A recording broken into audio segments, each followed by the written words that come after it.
Good morning, good afternoon, good evening, everybody. Thanks a lot for joining us. We're here, we're live. It's 1 hour and 58 minutes to the deadline this week, and we're here to preview all the action, go through predicted 11s, the big movers and shakers, the big games of the weekend here on the Deadline Show. I'm Quinny, obviously, and we are joined as ever by my co-pilot, Harry Trades. Harry, my man, how are we?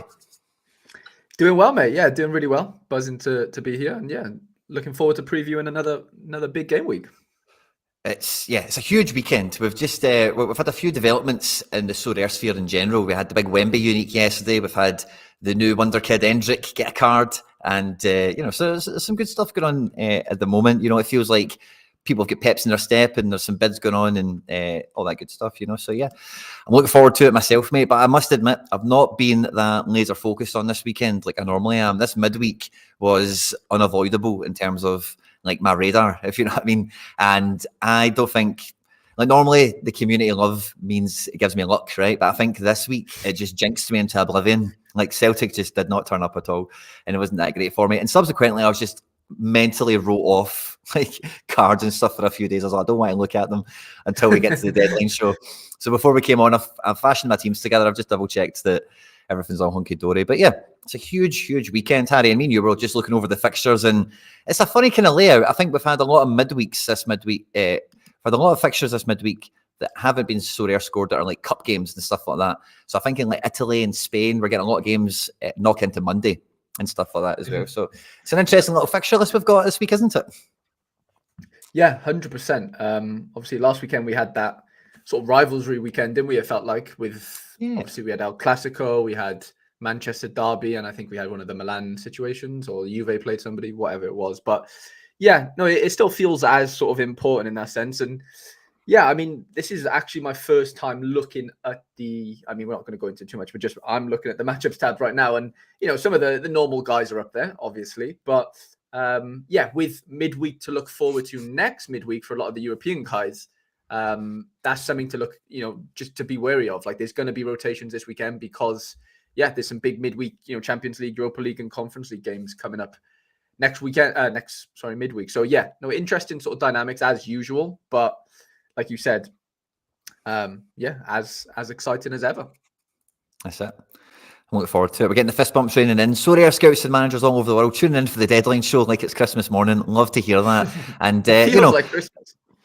I love doing this as a highlight of my week, alongside like all the other stuff I do. I enjoy everything, of course. This is just a bit of a dream gig, isn't it, Harry? Just watching football and talking about it all. So glad to see you guys enjoy this stuff as much as me and Harry do, because we have a right blast. And we like to think everyone gets a bit of something out of the Deadline Show to take into their game week and hopefully do a little bit better.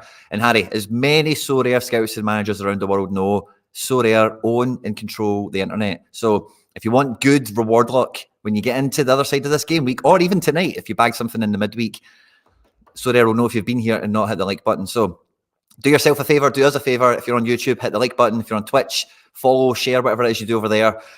We don't care, whatever it is, all that good stuff. Twitter, we're on Twitter as well. Like and retweet, interact with the broadcast there as well. Drop some comments and let us know what teams you're backing this game week, what tournaments you're attacking, and all that good stuff. We've got a few cards to give away as well. We've had the patron saint of the Deadline Show, SR Monkey. He has, I pressed the wrong button. He has donated another beautiful card for us to give away in the stream today, Harry boy. Let me just go and get it fired up. This is actually the card I've got to give away. It's actually blacked out. It's so three-dimensional that we can't see it. We need to have 3D glasses on. But I've got a Corrington Taliso here that I bought in error for the Sorare Community Managers World Cup. Scotland got out the group stages. Me, McBride and Hoodwink are flying the flag, and I thought I need a midfielder that's capable of 70+. This guy was £4, and he is a 70, 60+ midfielder. But he's suspended. In France, if you get 3 yellow cards in the first 10 games, then you get a 1-match suspension, which is a right kick in the teeth. So we're going to give him away. You won't be able to use him this week, but you'll have him. And he still plays, he's still Coco Taliso, So we'll give him away today. And SR Monkey has donated a lovely 2-dimensional Sebastian Cibois, who is coming back from a stretch of DNPs. But this is a guy that I know Monkey will be ranting and raving about in the live chat. And this guy is Monkey only gives us good stuff. So this will be a card that will definitely be worth picking up. We'll maybe give one away on Twitter and one away on the live stream. But we've got a Sebastian Cibois. He's got some of those big greens. We just need to get him playing. I think that's the trick here. Maybe he's got a transfer now. I'm sure Monkey will be joining the live stream and we'll get the scoop on him. But yeah, fist bumps to everyone that's joining us, and hopefully you can like the stream, get involved. There are always some giveaways like we've mentioned, and we'll be going through all the predicted 11s for this game week. Who are the big teams? Who are the big games? All that good stuff. But like we're a wee bit of form this so far this season, Harry boy, for a good bit of Mr. Midweek. Normally from yourself, like I mentioned in the intro, I think everyone expected it from me this midweek, but alas for me, Celtic just scored 1 goal. And that was all she wrote. Or 2 goals, you know. But in terms of my team, I only got 1 decisive. Basically, I was trying to think, why am I thinking of only 1 goal? We won 2-1, but it's just I didn't catch any decisives. And even though it was a thin game week, it's this is a lesson to be learned. You still need to get goals. Your guys still need to score points. You know, 27th I finished here, outside of any places on any. You know, people will be spitting their soup out at this point, thinking, how did that happen? We just didn't get any decisives. We get some BCMs from the strikers, no clean sheet for the goalkeeper. And it looks like, this is the first time I've checked this since whenever Celtic played, but it looks like we've just about hang on for a tier 4 in All-Star, just about. So Scalar came in good. O'Reilly did get one of the decisives. And then Kyogo, obviously rotten. So yeah, not much for me on Mr. Midweek. What about yourself, Harry boy? Mate, yeah, like you just sort of said then, obviously Celtic, I assumed would, sort of mop up this midweek, to be honest. But as we know, football's just a funny game, Quinny, and especially on Sorare, like you'll put all your, like, it doesn't always work out this way, but like you put all your eggs in that midweek basket, like I do a lot of the time, and you think not so much it's too good to be true, but that Celtic situation, like it just stood out like a sore thumb, didn't it? Out of all the other fixtures, I know Ajax, okay, you could argue had a good fixture, and they did, and they sort of did well, whatever, but form-wise, everyone would have gone with like a Celtic card, realistically, and sometimes it just doesn't work out. It's going to work out more chances than not because they are, a superior team in that league, but, the one time you kind of not need it, but really want it to, because you are in one of those sort of island weeks where there's not many teams playing, and there's still decent prize pools. And yeah, I was just, honestly, I was quite shocked to see like the rotations as well, Quinny, like just talking about like, did you expect like Maeda to be on the bench, or I clearly you didn't, but no, not at you all. Played him. Yeah, I thought that was really third in the table. Really I thought that type of rotation was off the cards. I thought we'd have seen that at the weekend, which makes the weekend maybe a wee bit more difficult to get into. But yeah, huge congrats to yourself. I kind of spoiled that a wee bit, Harry, with the screen manipulation there, but it came in trumps for you. You went around the prize pools. You did all the permutations. You worked out where the optimal place to put your 3.5 guys would be, and you managed to make it work. Well done, mate. I'm honestly buzzing, to be honest, because it was so unexpected. Like, obviously you can't see. So like you said, doing the research, right? All I could see was, a couple hours before the deadline, there was like maybe 20, 25 users playing Super Rare, right? So I was, just by numbers perspective, if there's only 12 rewards and there's 20 odd, users, the chances are, you've got a decent chance if you've got 4 outfield players playing, right? Knowing that there's not many goalkeepers. There was a couple, like Schulte played for Columbus Crew. He only has like 8 cards. So the chances were somebody was going to play like, I thought somebody, at least 1 or 2 people would have had a 5-man lineup, because there was a couple of goalies, the Ajax keeper, there was a couple Scottish keepers as well. It was really interesting. So it turned out it was actually a lot thinner than I first imagined. I got my captain completely wrong. Santiago Ramos Mingo has started every game for me in the last 6, Quinny. Had a home fixture against Racing. I thought he'd have been a lock. Obviously wasn't. Came off the bench, luckily, for like 6 minutes. They actually conceded whilst he was on the field, so he lost the 4 points. But that was enough to obviously get me over the line. And like Jack Doyle and Weezemon saying in the chat, obviously Duke came on and got a goal out of the blue because didn't start the game, which I honestly didn't expect him to. This was like not a throwaway lineup, but it was all I had. I had a cheeky little Connor Barron in here, which I thought he would be benched because he didn't really do too well on the weekend and they got pumped. So he was on the bench. It actually wouldn't have made a difference whether I played Santiago or Connor, but regardless, Duke getting that goal was apt. I think he scored 4 minutes in. It was like he came on for like 20 minutes and, your luck's in that sense because he was the first player to play, I think, Quinny. Nice. So when I see that, I'm thinking, right, we've got a chance here. But then Ramos Mingo is actually the second player to play, and he obviously was on the bench. So I was thinking, I'm down and out. I'm done here. Luckily, little Seb, I used to have his unique, but I traded it to Basel. Now I have the super. he created a big chance. I thought we'd have got a decisive out of him. We didn't. And then luckily Piton, mate, who I never normally can trust. They actually beat a team away from home 2-0. Mate, this was so unexpected. Like, genuinely, Vasco actually have turned around their sort of bad run of form, but I still didn't expect this. And mate, honestly, like, to win, I've won Super Rare before once, but at the time you didn't get 2 rewards, if that makes sense. Yep. Like, you just got a Super Rare, which was great. It was a tier 1. It was Arakai. I don't think I've ever been able to use him. Yeah. But regardless, I still own him, and I believe in him one day. But yeah, no, mate, this is ridiculous. Like, I never expected this. Almost got a reward in Rare Plus if Avia wanted to come off the bench. I was only 19 points away, which was a bit annoying. But yeah, I doubled up on the Duke vertical stack, as you would call it. But yeah, mate, that was kind of, honestly, the most unexpected situation ever. And it's worked out great. So I'm honestly buzzing, and I appreciate all the messages and stuff in the chat. I really do. Yeah, nice wee midweek first place, Harry boy. Love that. And your Iraqi is a tier 1. Like, in nowadays tiers, it's a tier 2. So you're in for a good guy. True. You know what I mean? I'll be a good caliber guy. Hopefully not a Japanese substitute with injuries. And somebody may kick some balls. There's been a good kind of bias on 3D pushes. Maybe you'll get one of these Palmeiras cards, maybe, if there's any tier 2 or the 23s in there. But I think probably more than likely get a 3D pool the way things have been going recently. Hopefully, yeah. I was looking through the prize pool. There's some really good cards in there. Like, in the tier 2 rare pool, you've got players like Quinton Timber, etc. But he's not in the super rare pool, if that makes sense, for whatever reason. Okay. But yeah, there's some cool cards in there. I'd take anyone. I've not won a tier. It's weird. Like, I've not won a super rare. I don't win many super rares at all. I think I've won 17. I know that might sound a lot, but it's not when I've been playing for 3 years, right? But I've won 3 of those, Quinny, in the last 3 weeks. I've literally won weekend tier 5, weekend tier 5, and then midweek tier 2. So yeah, mate, this has been I've gone through a bit of a bad patch, to be honest, as far as results go, but the last couple of weeks have been good to me. So I'm really, really excited, and I appreciate that message, Liam. Yeah, love it. I'm just catching up. Oh yeah, sorry, the chat ran away from me a wee bit there. And fist bumps to everyone as well. Liam Cleo and Ross Bell, good to see you all. But yeah, Harry boy, it always starts with the matchups tab, and it starts always with a Chinese team that no one has a card for or cares about. But Beijing Guoan, again, like, if we get this team getting cards, like, they're top of this every week. So mental notes on the Beijing Guoan.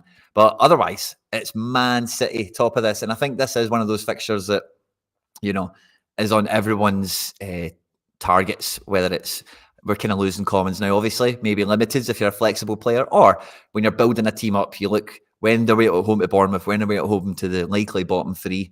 And that's a smasher fixture for City, isn't it?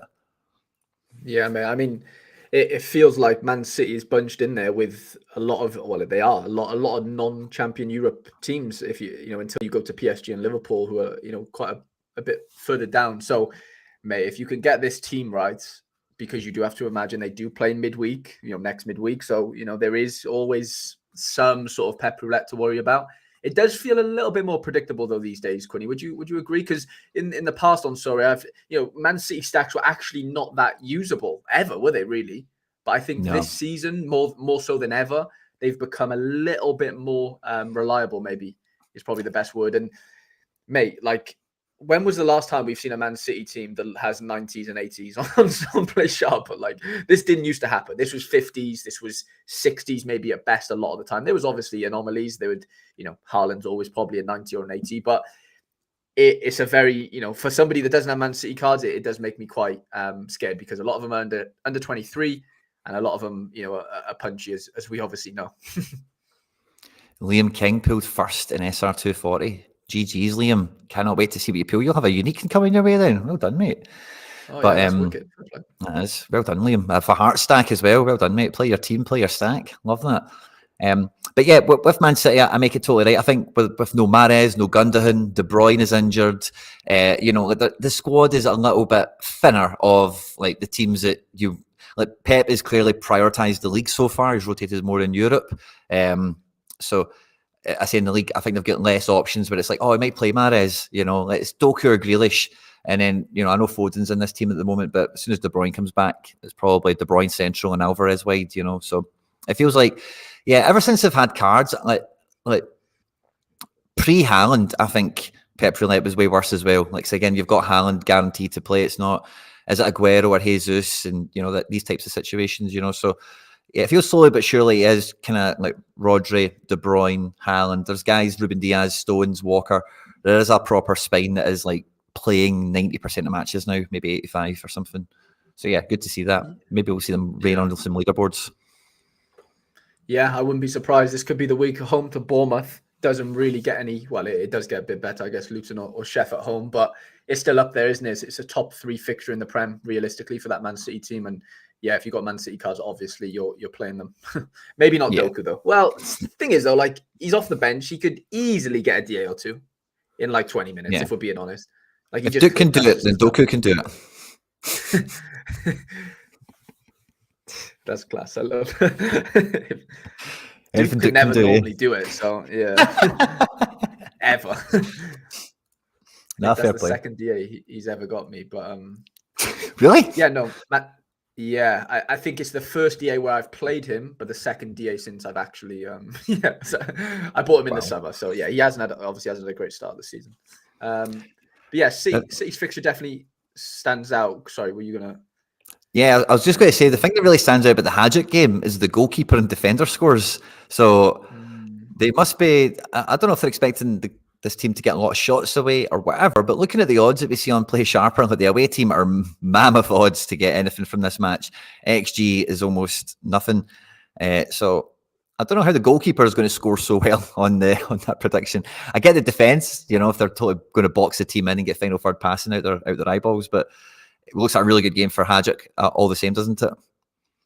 Yeah, it looks very interesting from the odds perspective. I'm not a big follower of who they play. Is it Rudez or Rudez? Yeah, Rudez Zagreb. Yeah, Rudez Zagreb. So yeah, I don't know how much they've been getting spanked recently, but I assume it's pretty bad to have away odds of 15-1.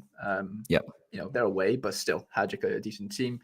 Yeah, this could be a sneaky one. This could creep into the psyches of the challenger boys. You could definitely see some Hadjic split stacks.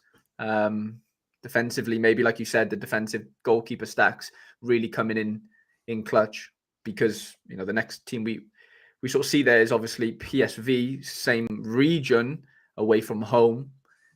Is it a bit dodgier potentially, but PSV probably better in their league than Hadjic, probably. So you probably go with like a PSV forward stack, and I would probably go with a Hadjic defensive stack if I had the choice. But no Noah Lang, he's still injured. I think he's training though. I heard on Twitter that he is like back, but he's just not going to play this weekend.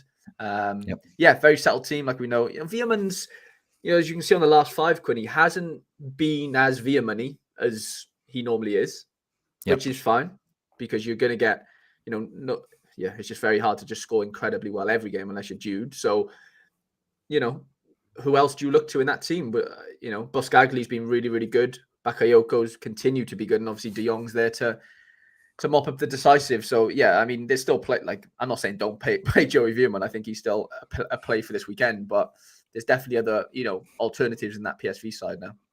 Yeah, Feyenoord as well have Champions League midweek, and it's Feyenoord are doing pretty good in the groups. This is probably where their attention is. Heracles away is a game. Again, I think we had this situation maybe a little bit last week. I thought it was maybe the week before, but like PSV, if they do get a couple ahead on Heracles early enough, like maybe not the Veerman, but maybe the Lozano, the Bakayoko, maybe they get less minutes, that kind of thing is maybe something to think about. But a lot of those players do seem to be pretty solid and settled, and Heracles don't really seem, there's nothing here at a glance that would make me worry too much about the clean sheet loss, but away from home, it's something to worry about. We've then got Chengdong Rongchong. That's how you say it. It's a good attempt anyway. Great pronunciation. Totally just run through it. That's the kind of tactic on that one. So we're going to ignore them. And then we've got Celtic away to Ross County. Now, early week, like, it was really close whether Rangers against Dundee was going to go ahead, and the storms up here were wild. But thankfully, yesterday and today, the weather up in Scotland is actually not too shabby. So I was a tad worried about this game because it's right north. This is the most northern. It's up there with Aberdeen. Aberdeen's more east. But so anyway, I'm not worried about it as much as I was maybe 2 or 3 days ago. And Ross County, I've got Malky Mackay as their manager. Maybe a lot of you will remember them. He just saved them from relegation last year. He's actually in the papers today, saying he doesn't know what's happening with his contract because of the situation at the club and whatever. Not a rich club, Ross County, bit of a coup that they have Malky Mackay in the first place. And anyway, they're going to be, like, if you've ever seen Celtic versus Ross County, you're not going to see a new match. It will just be a rerun of every other time we go there. They're going to bank in 10 men behind the ball. We're going to have possession. The problem with us this weekend is how many shots do we get away? How many chances do we actually create and pull the trigger on? Is what I worry about. McBride has went 40% Turnbull, 20% Bernardo, and 20% Home. I think I would probably make this a coin toss, 50-50 between Turnbull and Home. There's not that many home cards, so there's probably not many people that are dicing on playing that. Turnbull, again, didn't really cover himself in glory. They don't know he scored the goal, missed the penalty, didn't really do anything else in the match. So hard to say.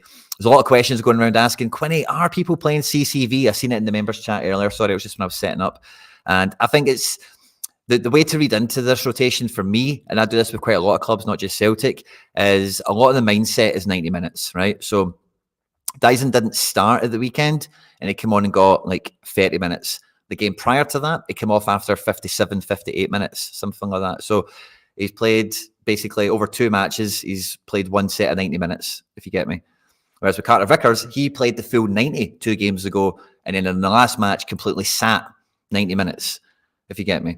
So that's the way I kind of read the rotation mindset at Celtic is 90 minutes over a week. How many 90 minutes can they do over 5 days, 7 days, that kind of thing. So I think Vickers is quite safe to come in because we're about to go away to Madrid and Vickers hasn't played much this season anyway. So you do need him to be as match sharp as possible. So by sitting midweek, I think that just increases the chances that he's going to be going to rock and roll. I would have worried about it if he started midweek. He might have rotated at the weekend with this kind of mindset, Front three, I'll be gutted if Yang doesn't start this one. I think he really should be starting this, but Ross County might suit Palma because if Ross County do just bank in and give him space on the edge of the box, he can play balls, he can take shots. It might actually suit him, but I would like to see Yang start this game. Otherwise, the team does kind of pick itself. There's not really much thinking to be done. It's just this midfield spot and left forward spot, really. And XG on this probably says it's going to be 2-0, 3-1 Celtic. I'd probably go along with that as well. Ideally, we get the clean sheet. It's probably not going to be high scoring, but Celtic are quite good for a reaction. Fans are quite disappointed with the game against St Mirren, even though they are third in the table. We did rotate significantly. So normally there's this kind of bounce back result for performances in my experience. So good game for Celtic. I don't know if the goalkeeper should be 29 matchup indicator on that, but otherwise I'd go along with the rest of them if they look quite appropriate. Yeah, it feels like a decent matchup. I didn't realise Ross County are third in the league. Or did you say Ross County are third in the league? St Mirren. Or the team St Mirren are? Yeah, I was going to say I thought Ross County are struggling, to be fair. But it feels like a decent matchup for you. It's just like you said. I think the only worry is if there is a worry, can you convert chances? Worry for every team, but it's the clean sheet is the big thing, isn't it? Because that's important for you Celtic stackers. For sure. So yeah, hopefully that comes in.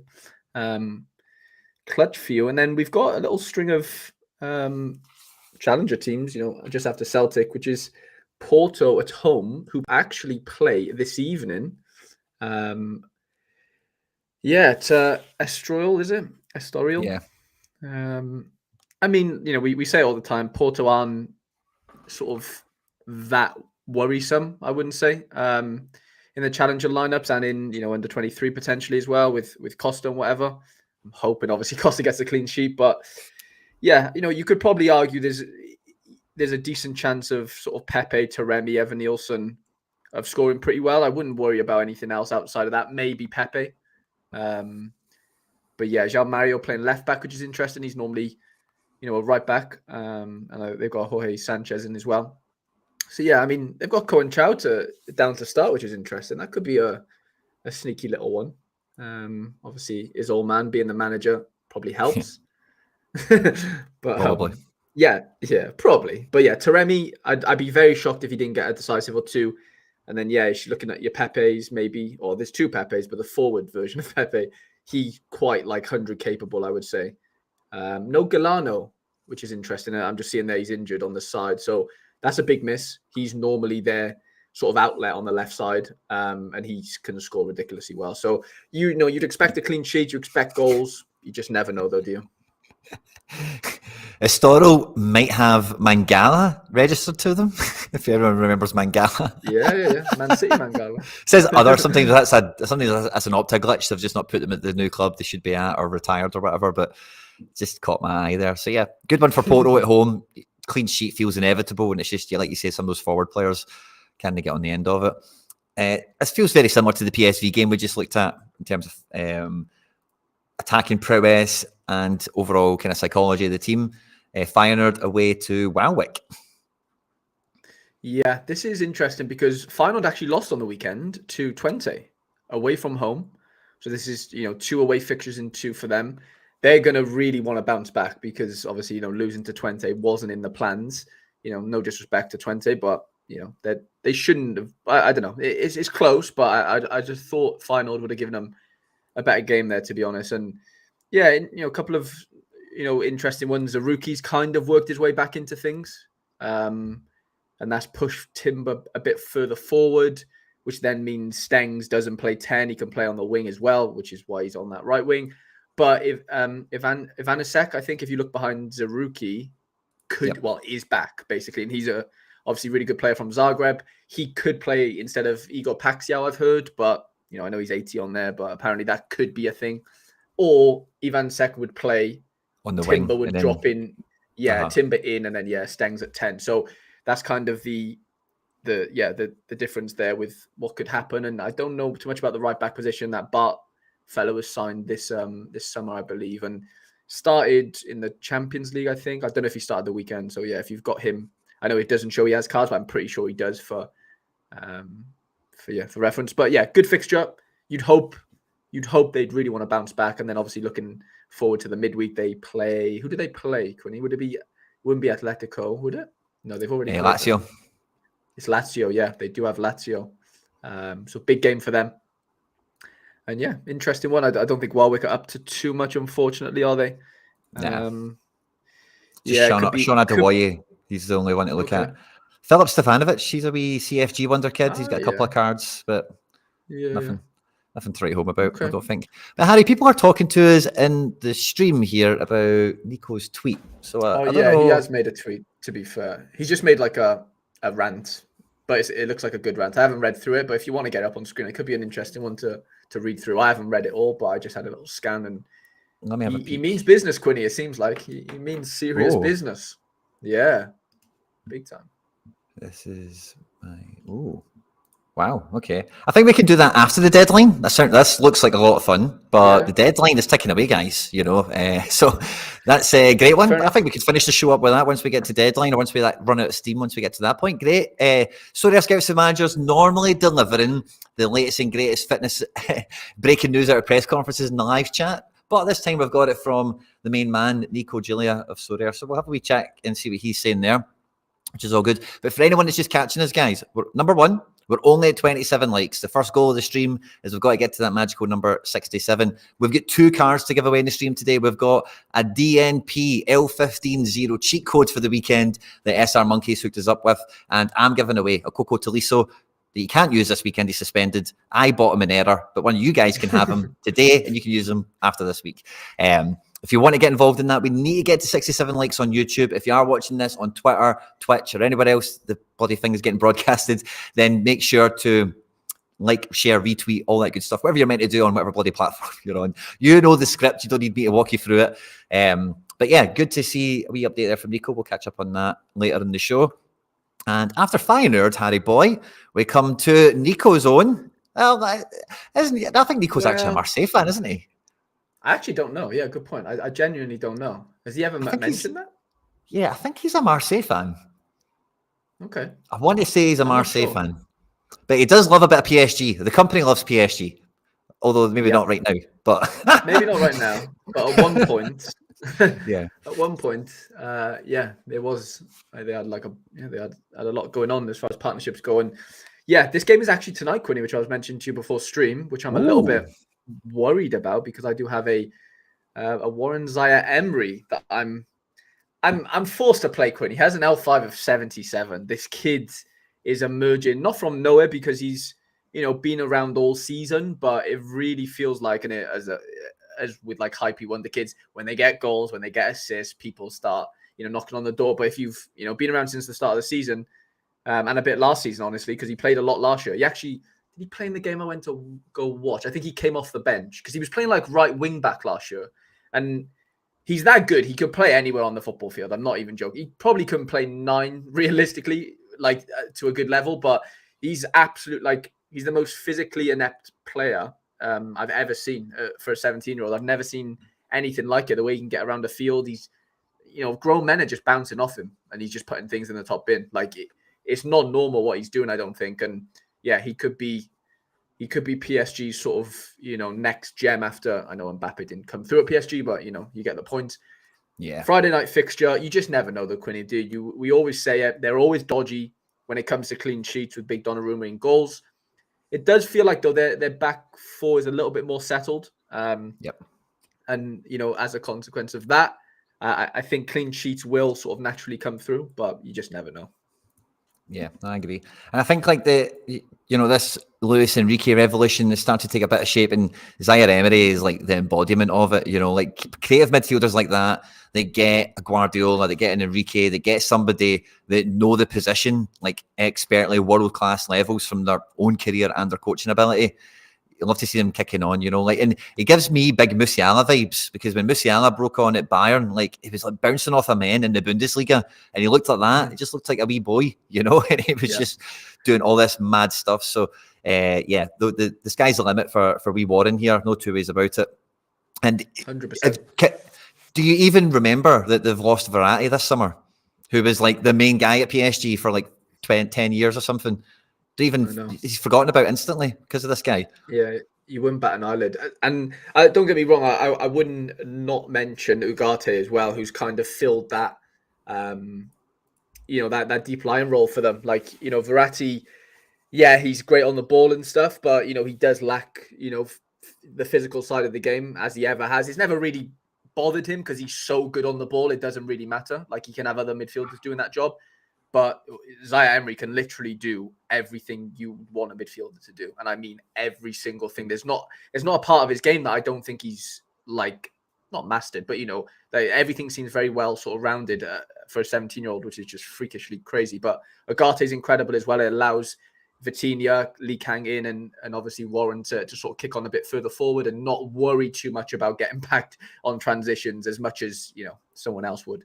But yeah, interesting situation there. And they play Montpellier, who have been struggling. The Teji team. The Teji team. Teji is, a fantasy legend around these parts, isn't he, Quinny? Mate, that's Ward Prowse, isn't it? 74, 70. I mean, I don't know how accurate that is as far as how many games he's played. Do you get what I'm saying? Sure. I was just going to have a look at how it actually looked for him. Maybe he has played. Yeah, he played 100. Yeah, he has. Go on, Big Tej. He's back. Oh. Mate, what a card that is, by the way, if that ever gets minted. Jesus Christ. Yeah. Last season, as we can see, it wasn't as fruitful. It was okay, but it wasn't that. Yeah. Hit all time. What does that look like again? I've seen it before, but I forget. Yeah. Oh my God, look at the hundreds. Not that many games, unfortunately, but yeah, not bad.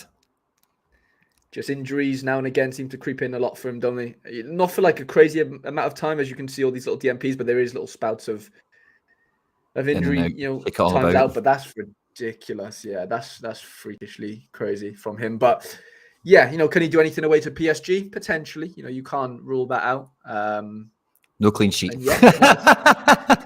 Yeah, if Teji's around, Donnarumma better watch out, because there could be goals flying in the net very, very easily. But yeah, PSG win for me, but I don't bank on a clean sheet on a Friday night. If it was Saturday, I would say it might be a different story.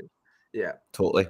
Friday night, I think French football that is on the TV on a Friday night is always quite exciting. It always ends up being one of those games where it's like Rennes and somebody, and I'm not going to watch that. And then Twitter's exploding. It's 5-2 to somebody, and look at this goal. And France always seems to be mad on a Friday night, so I expect it.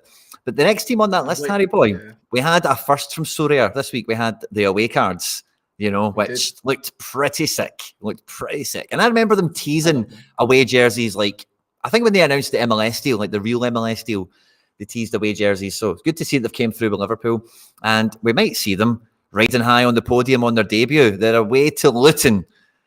I don't know how they are so far down on the matchups tab, because this should be potentially the highest scoring game of the weekend. Like, I know City Bournemouth is great, but City could just like a snake, just strangle Bournemouth out and beat them 2 or 3-0 or something. Liverpool, if they get going, they could just like maybe end Luton's season right here, right now. You know, like that's probably the way it could go. You know, like if they turn up. So huge game for Liverpool. It is away, but it is Luton. It is Luton, but you know, when 10, 11 men are behind the ball, it does take a while to break them down. Like you found, you know, with your Celtic boys, they'll probably have that problem this weekend, away from home, fans against them, and you know they'll have all the possession, but it's having that, you know, extra bit of quality to be able to break down like a low block. And I'm not saying Liverpool don't have it; they clearly have the quality to do so. Darwin's got a great goal midweek. He looked like he's got the nod up front, and yeah, man, this could be a really interesting scoreline, just like passing wise. Like I think Van Dijk and Konate, even obviously Trent, you know, we don't even need to mention Trent, but like the passing stats on this should be ridiculous, unless Luton go out there and try and press them, which they probably will for a bit, and then realize they're just wasting their legs in that sense. Like they have to give it a go. It just depends how long they can keep that going for. You know, these are professional athletes. Sometimes it doesn't really matter when a Liverpool or a Man City or Tottenham are just bopping it around you. You do need to just sit in sometimes, because it's just not possible to run around for that long as a pack. But yeah, it's a way, but I just don't think it matters, honestly. Like I really think this could be a romping, like big time. Yeah, 4-0, I'd probably say comfortably. I can't see how they concede personally. Like the XG is just under a goal. I just don't know how. I don't know. I just can't see that personally. I really can't. No, but I think I'm excited to, if I do get to watch this match, I'm not too sure when it kicks off precisely, but Gravenberch, Szoboszlai, McAllister, like, you know, I think this is the Premier League debut for the 3 of them starting, perhaps, if it happens. I might be wrong on that, but this is like what the transfer committee at Anfield have brought out this summer, and like it's a, you know, if it gets going, that's a midfield 3 to contend with. Mm-hmm. Yeah, it's great. I do think this start last week. I think this would be the second game. Just because Grav played the midweek, did well, didn't he? So I think he got his chance that weekend. I assume, Szoboszlai and little McAllister played as well. So yeah, this could be the midfield 3 for Liverpool going forward. But like, yeah, Grav didn't do too well, as we can see. But Liverpool did before as well. A whole. Oh, okay. Oh, so they've had the third game for them then. Third game for them starting. Okay. Yeah, I'm looking at Salah, 80 plus. I think Dom could easily do 80 plus, maybe not even with a decisive. Like the amount of chances created, I think this team will make is interesting. It's just can Nunez not get a couple of big chances missed, basically. That's what you got to worry about, because if they're making 10, 12 chances, Nunez, a couple are going to fall to Nunez, and his finishing is suspect, but he can pull out some incredible stuff at times. So yeah, I hope it sort of falls into place for the Liverpool stacks. Yeah, we had somebody in the chat saying he's at work, and if we could show him the Wolves teams, he's got a Wolves stack. I don't suspect Wolves are going to come up in the matchups tab, but they are away to Sheffield, which is bottom of the table. Should be a good game for them. Wolves' problem, but has been not playing well against the teams they should beat. They play very well against the bigger teams. So can they arrest that? I think they've looked pretty tidy every time I've seen them. And this is the expected team for Wolves, if you've got a stack like our man in the chat does. So yeah, there you go. I'd be a bit worried. Well, Pedro Neto's fallen injured.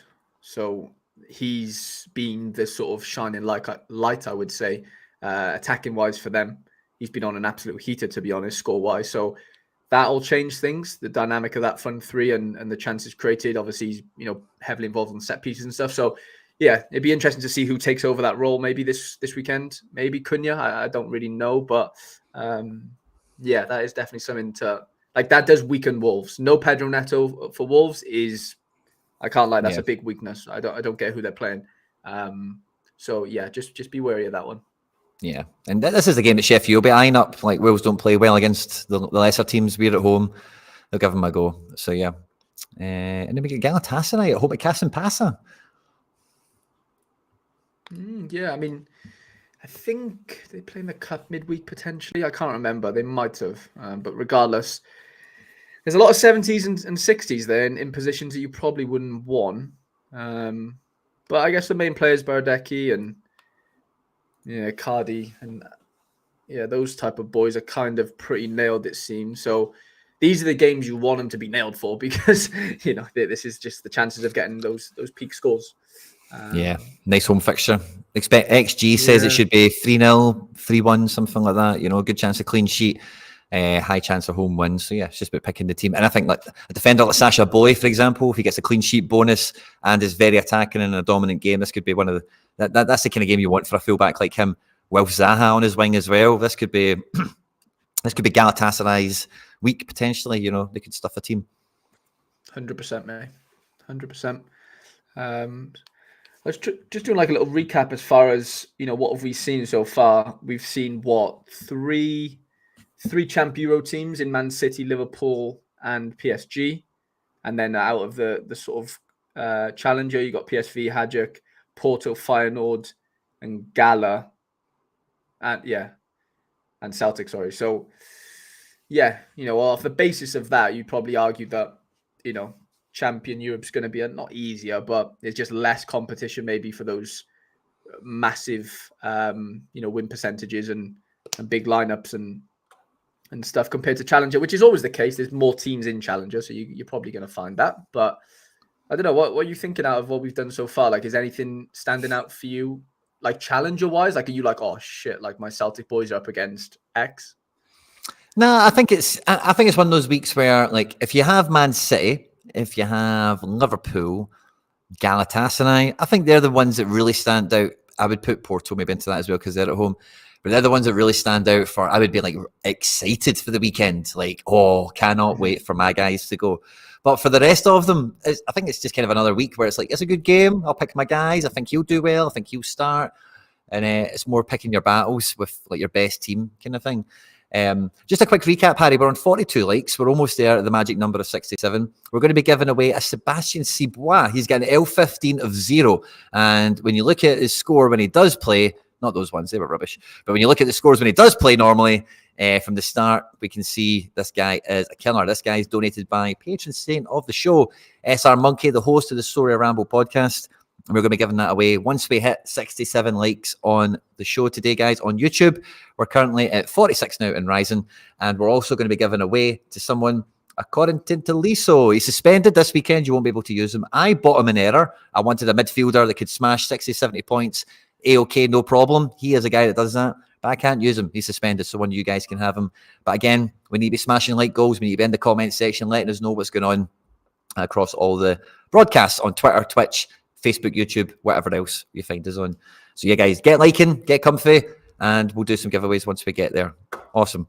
The next team that does kind of spring up there, Harry Boy, is also a challenger team when we're talking about this challenger dynamic. And I have never seen the badge of the team that Sporting Lisbon are playing ever in my life. They're called Estrela de Amadora. And I'm guessing they're from an island or something like that. Maybe one of our Portuguese friends in the chat can let us know. But that potentially is a monster game if they are a real minnow. 100%. I think Sporting played last night in the cup.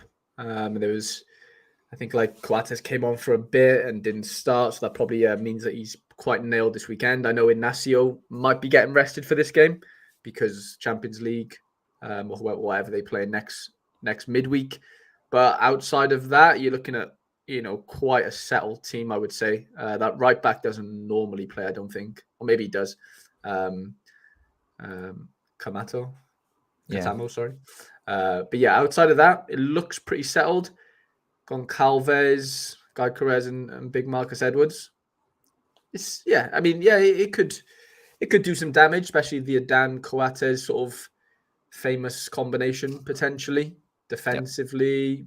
Outside of that, it's just Goncalves if Guy Carrez can get a DA or so. But yeah, it's not there's probably 4-5 players there max that you're probably going to find doing a bit. Maybe not, but Guy Carrez had a hat-trick last night, Kev said. Okay. Yeah, I think this is a game where guys like that want to pad their stats. you know, if they're at home to a wee part-time team, you know, like I'm getting a hat-trick today. You know, that's what they're probably thinking to themselves. So yeah, Rico Man's in here is saying as much as well. I think it could be a high scoring affair. We're staying in Portugal, but because straight after we see Sporting there, we see the other side of Lisbon, and that is Sporting Lisbon Benfica. Away. So it takes a wee edge off maybe how valuable we see them this game week because of that away bias. But looking at the starting 11 and the opponent, again, don't recognise this badge. I don't think I've seen it before in my puff. Chavez, or no, maybe I have. Yeah, they've been around, I think. This could still be a very good game. Yeah, 100%, mate. You know, we had a little rant, or I had a little rant maybe last week after Benfica had gone out of it looks like they're out of the Champions League. You know, just sort of stating that, you know, Big Flo probably deserves to play after, you know, the poor run of form. And it seems like, I think he played last weekend, if that makes sense. I think he played this midweek in the Cup, and now obviously, yeah, he looks pretty nailed this weekend, 95%, which is a joy to see because I think he makes this Benfica midfield tick, whereas, you know, Coach Yu just hasn't really done it recently. I know he's injured, so that's not the reason why, you know, Flo's playing. He's playing because there's an injury, I guess. But yeah, João Neres, Flo, Di Maria's back. Like you said, away from home, I don't think it really matters. I think Benfica do the business here for me. Yeah. And also Rico Man's educating us. The team that Lisbon are playing, Sporting Lisbon that is, are also a team from Lisbon. They're not a wee island like I was trying to suspect. But yeah, good to see it's maybe even a wee bit of a derby, might even be a wee bit of spice in it as well for Lisbon. You know, it's a wee bit of maybe Celtic versus Queen's Park or something kind of vibes, you know. I know Queen's Park will be a bit bigger now before you shout at me, anyone in Scotland, but you know what I mean. And then we've got Salzburg away to Tyrol. Now, Tyrol is one of those games in Austria you want to see your Salzburg cards playing. They're currently 11th in the table. They're normally around the bottom ends of the table anyway. But the matchup indicators there, the goalkeeper, midfielder, defender should be okay, but they're not expecting actually that many goals maybe from the strikers. Yeah, I don't know. Does that go off what's happened, or is that taken into account like Salzburg strikers, if that makes sense? Because I can understand why, you know, the Salzburg strikers would have like a low probability of scoring, just because they're actually Konate and stuff haven't really been scoring, you know, and Simic or Kimmich haven't really been on it, to be honest, as much as, you know, they would sort of like. Little Oscar Gluck, though, on the other hand, a couple of DAs in the last couple of games. He looks semi-usable recently, which is nice because what a talent he is. You know, it's just getting those stats on the game at the end of the day. Like, it doesn't matter how good you are, eye test wise. Sometimes you want it to translate to the game that we play. So yeah, interesting. Sucic is back into the side, who I think is great. Yeah, huge player for them. I think that, yeah, he's class, to be fair. I'm happy that he's sort of back. It's just, yeah, like you said, it's a game that you want your Salzburg boys to be playing against. Soleil's back. I don't think he played on the weekend, I believe. So that could be fun for people who are, you know, owners of his card. And yeah, you just never know with Salzburg. We mention it all the time. It does feel like their SO5 scores are creeping maybe to a level where, like, you know, they're becoming very viable again. Not the whole team, but definitely, you know, bits of it. But yeah, definitely expect a win. Do we expect a clean sheet? Probably, yeah. Yeah, I'd go on with that too, I think. So yeah, there's more and more challenger here. And then I think this is probably the last champion game I've seen that I thought, oh, that's a good game, you know, in terms of champion Euros, a region. And we've got a bit of a Madrid derby. We've got Real Madrid at home to Rayo Vallecano. And if we go and pop that up, Real Madrid obviously talk of the town at the moment, the home of Jude Bellingham at the moment. That midfield, wow, that looks very fun, doesn't it? Valverde, Camavinga, Kroos, Bellingham. And then a front two of Rodrigo, who's just signed a new contract extension this week, probably, over Hosselu and Vinny. What a team. Yeah, great team. Obviously, Tchouaméni's out for a couple of months is the big miss here. So that's kind of Camavinga's sort of spot now, I would argue. With Kroos and Modric probably sharing that left side or wherever, you know, the other midfielder role in the diamond, you know, next to Valverde, who was injured for a bit and now apparently trained today. So yeah, I guess this person's assuming that, you know, he plays, which he very well might. Yeah, Rodrigo, new contract. And then O'Reilly Bellingham's another discussion point, I guess, this weekend. I mean, yeah, I'd have to say Bellingham this weekend, if I'm being honest. Let's do the chat. Right, guys, so it's that time. It's going to be or or Bellers? Who are you taking? Bellingham at home to Rayo Vallecano or O'Reilly away to Ross County? Poll is on, guys. Now, while we're doing the poll, we're at 54 likes. Get us to 67 and we can give a card away. We've got 3 cards to give away now. Friend of the channel, Hendo, has donated another card to give us for a wee giveaway as well. Good wee Cap 220 guy, to be kind. So, yeah, we'll start off the polls. We didn't do any ones yet, but we've got the first one in. I'm playing both in the same team, says Channy. Love that. But yeah, Bellingham or O'Reilly. Let us know what you're going for there. And while you're hitting on the poll in the live chat on YouTube, make sure to hit the like button on the stream. Support the channel, support the cause. Let Sorare give you better luck on your rewards. Oh, wow. Liam King might be getting a wee Hearts unique for his troubles as well, which is good to hear from that 240 win earlier.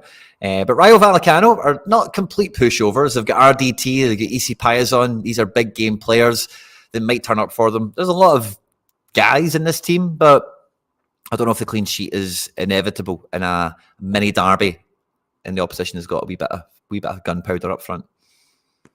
Mm-hmm. Yeah, these games, I mean, Real Madrid games, for the most part, don't seem to be as straightforward as you want them to go. Like, they're not like 3-0 clean sheet. Yeah. Like, they're just not. They're always like Bellingham's sort of getting them out of the shit in the 90,000th minute. Like, it's not simple for them, but I know, I hope they can maybe change that this weekend, have a nice, not easy, but a nice game at home, potential clean sheet. And yeah, hopefully Vinny, Rodrigo, Bellingham and the boys can share those decisives, because Bellingham right now is being very greedy. He's not sharing. Yeah. He's got them all, doesn't he? And then, like, I see Fenerbahce coming up there in Austria Vienna. Maybe Austria Vienna's worth a look, because I know Lustenau, the team they're playing against, are not faring too well. So Austria Vienna, one of the bigger teams in Austria. So if you're not a Salzburg guy, if you've not quite got a budget for them, maybe Austria Vienna are the team for you. But anyway, they're at home. Jonas Handel on fire at the moment. Fruchtel, Bayern Munich, youth prospect and goals. And a couple of other guys I'm not too familiar with. Their L15s look kind of naff. But they're at home to the team that are 11 for 12 in the league. And they don't really have much going on their way either. L15s and L5s even worse. But yeah, so maybe a wee cheap stack on the go perhaps might kick off. Austria Vienna. But if Fenerbahce are playing Trabzonspor, Harry, that doesn't strike me as a good game. It doesn't feel like. I don't know how Trabzonspor are actually getting on this year, to be honest. So I would have to, I'd have to find that out, I guess. But first versus Fenerbahce 6 at home. Okay, yeah, they're 6. That sounds about right then. I still think, I don't know. It still feels like a good game. I think Fener at home to anyone bar Gala feels like, a chance. We say it every week. Szymanski, Tadic, Dzeko. I think I do recall saying, Quinny, last week, Ferdy, the left back, I think he scored 100, which I guess is, so I think he got his 100 last weekend. I think it was a clean sheet and maybe a decisive or two. But yeah, so he's, having a defender card is obviously massive for him. At home, you can just have a look at the L5s and L15s of this team. This is kind of one of the more informed stacks, I would say, on the platform right now. So yeah, Szymanski, Tadic, Dzeko, that feels like the force. And then if you're looking for the defensive side of things, you got that as well. Like, this team has it all in that sense. I think I'm not saying I'd pick every one of those defenders, but Ferdy, Livakovic, Szymanski, Dzeko, Tadic, that's it, right? Yeah, that was a strong stack for sure. A really strong stack, especially at home. So yeah, I'd definitely be worried, for Celtic, for challenger stacks this weekend, outside of not having the Fener boys. But this is a good opponent. Big Paul, Bakasetas, Visca. Yeah. They're handy. Yeah, they're no mugs, 100%. It won't be there won't be a pushovers, but I would be shocked if it's the midfield and the forward stats that are huge, isn't it? Yeah, they are pretty big. So yeah, you could probably I can see Trabzonspor scoring, if I'm being honest, but I think Fener probably run away with it, maybe 3-1, 2-1. Cool. But yeah, outside of that, I mean, you could look at the AZ one, because Excelsior are actually a team that I follow, so I could actually tell you here that I don't think it matters that AZ are away from home because Excelsior have had like I bought a couple of their players and I was like, okay, they have a great run of fixtures, barring the AZ fixture. They're going to go on a good little streak. And they've literally lost they're losing games like 4-2 against like Volendam. And it's just been like a bit of a shit show, to be honest. So I think AZ here could be a really sneaky one this weekend. I think the fact they're away probably doesn't matter because Excelsior leaks serious goals. Simple as. So, watch now, they'll probably keep a clean sheet, but that's just what's been happening. They've been conceding against poor opposition. They've played, who have they played? Volendam, and before that they played Pex Wall, who aren't, that good either. And they're just conceding a lot of goals. And obviously the odds are there. It's obvious that AZ are favourites, but, I think AZ is actually a really interesting one. And then someone's saying, AZ good away from home. Strange result for them last week against NEC. Yeah, I saw the goals. Did you see like Bastos' goal, Quinny? Oh my God, he's caught this volley on the full. It's the most incredible goal ever. Like I can't even explain to you how good it was. And then the second goal was happened, but mate, it was unreal. He's caught do you remember Kasami's goal for Fulham? It was like one of the goals of the century. Yeah, from the right side, the volley. It was similar to that. Not as good, but very similar to that. Yeah, he was like edge of the box on the right side. Yeah, Weezermont saying as a center. He literally, honestly, was unbelievable. It was class. But unfortunately, Bastos has to it's like semi-retire from football right now. After his, did you see what happened to him on the weekend? No. He had a bit of a heart problem on the field. In the AZ game, it actually got postponed. So, like, if you look on Sorare data, the fixture isn't there anymore. Well, it wasn't yesterday anyway. But yeah, so he's had to stop playing for a bit. Like he's just spending time with his family or whatever, which is obviously understandable after nearly, not being with us, I guess. But yeah, he looks all fine. He's just taking a bit of a break. I hope he's all well. That'll be a big miss for NEC because he's been their sort of vocal point, obviously up front, a lot of experience and goals as well. Yeah. Big time. Thoughts and prayers. Hope he's all okay. We're at 59 likes, guys. We're getting there. We're almost at that magic number of 67. There's a bunch of here. And as I'm looking at the matchups tab, I was getting really excited there, Harry, to look at Midgetland because we know, obviously, friend of the community, Big Laird, is flying the flag for them. But we don't have any Denmark play sharper, so we can't. Sorry, guys. Yeah, that's annoying. So yeah, Midgetland have got a good game. And then we've got Napoli. They're away to Salernitana. Now, Napoli have been kind of weird this season, haven't they? Rudy Garcia is not everyone's cup of tea. That was kind of rocky and all the rest of it. And they've kind of moved on from that now, it feels like. And they're getting a bit of form back together. Cravadonna was big last weekend, if memory serves me right. And Salernitana are, we'll have a look at their team. It's not really up to much. They've got Memo Ochoa in goals, the pensioner. Everyone's heard of him, no matter how old you are. And then there's a couple of other guys. A few of them are prospects that haven't really kicked on. Candreva's a veteran. But Napoli, look like they're kicking into gear a bit this season. Yeah, it does feel that way. Cravadonna's kind of found a bit of form, decisive-wise, as far as, Sorare is concerned. And, decisive have kind of, been a bit more handy for him recently. But, Raspadori up front, interesting. I guess Osimhen's out injured. I mean, it's a good Napoli team, but it's not Napoli's team last season, is it really? Like, it's close. It's very close. But, I know that Leo Ostegard wasn't starting last year, I don't believe. Obviously, Raspadori's bench player. Okay, midfield's very similar. They're missing one or two, but I don't think it really matters too much. Politano's playing well. Parrot says, I've always rated Politano. Remember in the FI days, he was a sneaky player. I don't know who at the time. It was definitely Italy though, maybe Inter, and he just come off the bench and score like hat tricks and stuff. Like he was just very. I think he was on loan at some day from Inter, and he was a VIPD machine. I think it was maybe like Bologna or Fiorentina. He was at some wee team, but a kind of medium team, and he was being handy for them. He was handy, wasn't he, back in the day? But yeah, Lobotka, Anguissa, Zielinski, really, really nice midfield. They should do what we think they should do, but you just never know. Never know. Sassuolo, Chani says. Sassuolo, was it? Yeah, I do like Politano. Good little player. I was just checking there, Quinny. This Silent S in the chat I just mentioned is only his second week on Sorare. Can he play common cards in amateur and kick off simultaneously? Yes. If it lets you pick them, then you can do it. Yeah, if you see them available for selection, it won't screw you. But if you can't see them, then no, basically. Is kickoff now semi-pro? if that makes Yes, and that was me, by the way. That was me. See, one of the times when they asked me for feedback, I said to them, I was like, by the way, I changed the name. I changed the name on the platform. I done it. I said to them, I was like, because they said to me something like about keeping terms. They don't want things to be repeated. I think that's why Pro is now called Plus, and they now just call Pro. I don't think they want terms being used twice, like rivals and kickoff. Remember, they were like, I don't know what to call it yet. And I said to them, if that's the way you feel, like semi-pro is kickoff. It's like limited kickoff. It's the same thing, basically. I said to them, I never understood why you'd call that semi-pro and call the rest of them kickoff. Why don't you call them all semi-pro if you wanted to call this new thing kickoff?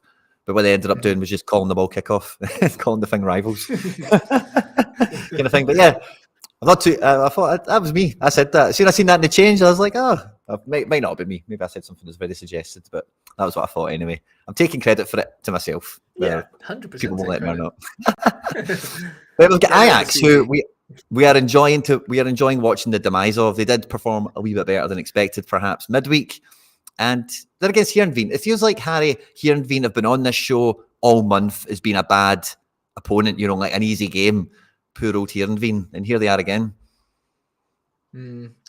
Yeah, they haven't really been on the better end of things score-wise, especially goalkeeper this season. I mean, I don't think their outfielders, maybe Tom Hayes had a go at things, but I don't think as a whole they've really done much. But yeah, it's an interesting... it's not a great time to play Ajax after that big win yesterday. New manager bounce, a couple of the decisives. There's probably an air of relief, I guess, at Ajax right now. Still a lot of players like, Wrench not playing. They got Bernard Sosa on the bench. Gaston Avia's not getting into the side. It still feels like a mess, if I'm being honest. But they're still giving youngsters chances, which they've always done. You can't really fault them for that. So yeah, if I was Heerenveen, it's not, just after Ajax winning last night, it's not a great time to play them.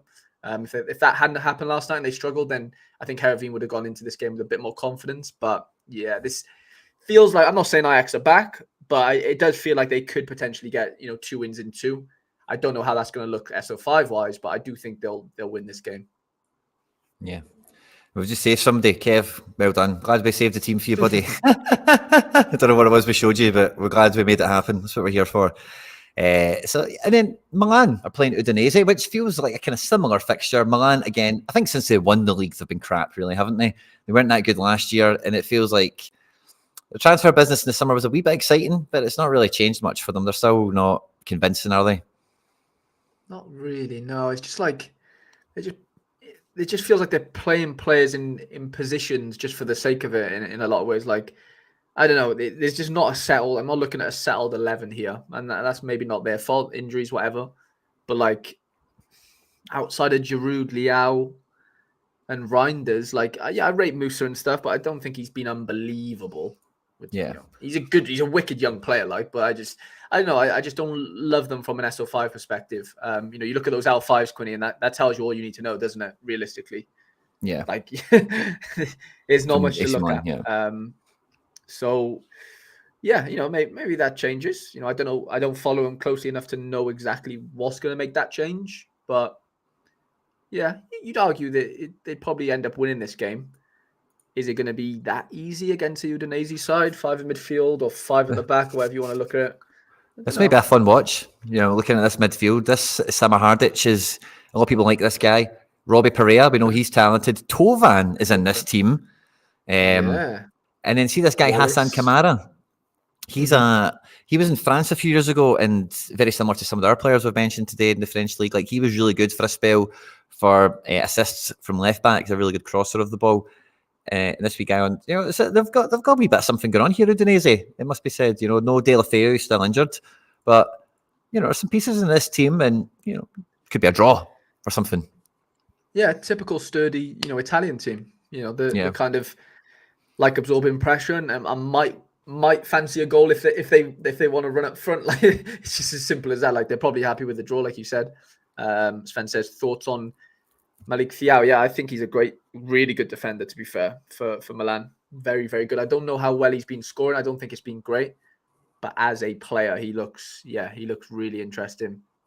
I like him a lot. Yeah. Okay, so I'm just looking at this kind of last little run right now. I think we have to finish there with Leverkusen, right? So we've got Zagreb, River.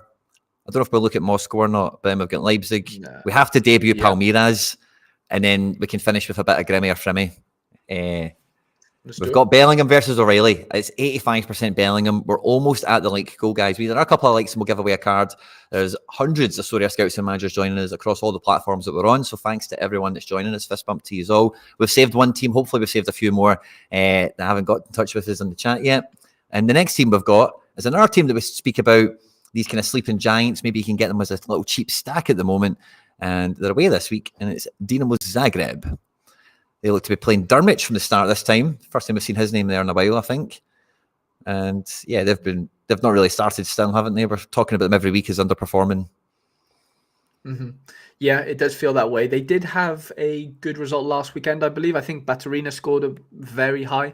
I know he's not on there. I don't know is he behind? Okay, so he's 50-50 with Bulat. Yeah, that's not great. To be honest, that's not what we want to see from Bulat owners. But yeah, no, you just see there's been lots of rotations. Goalkeeper situation. Nevisic didn't play last weekend.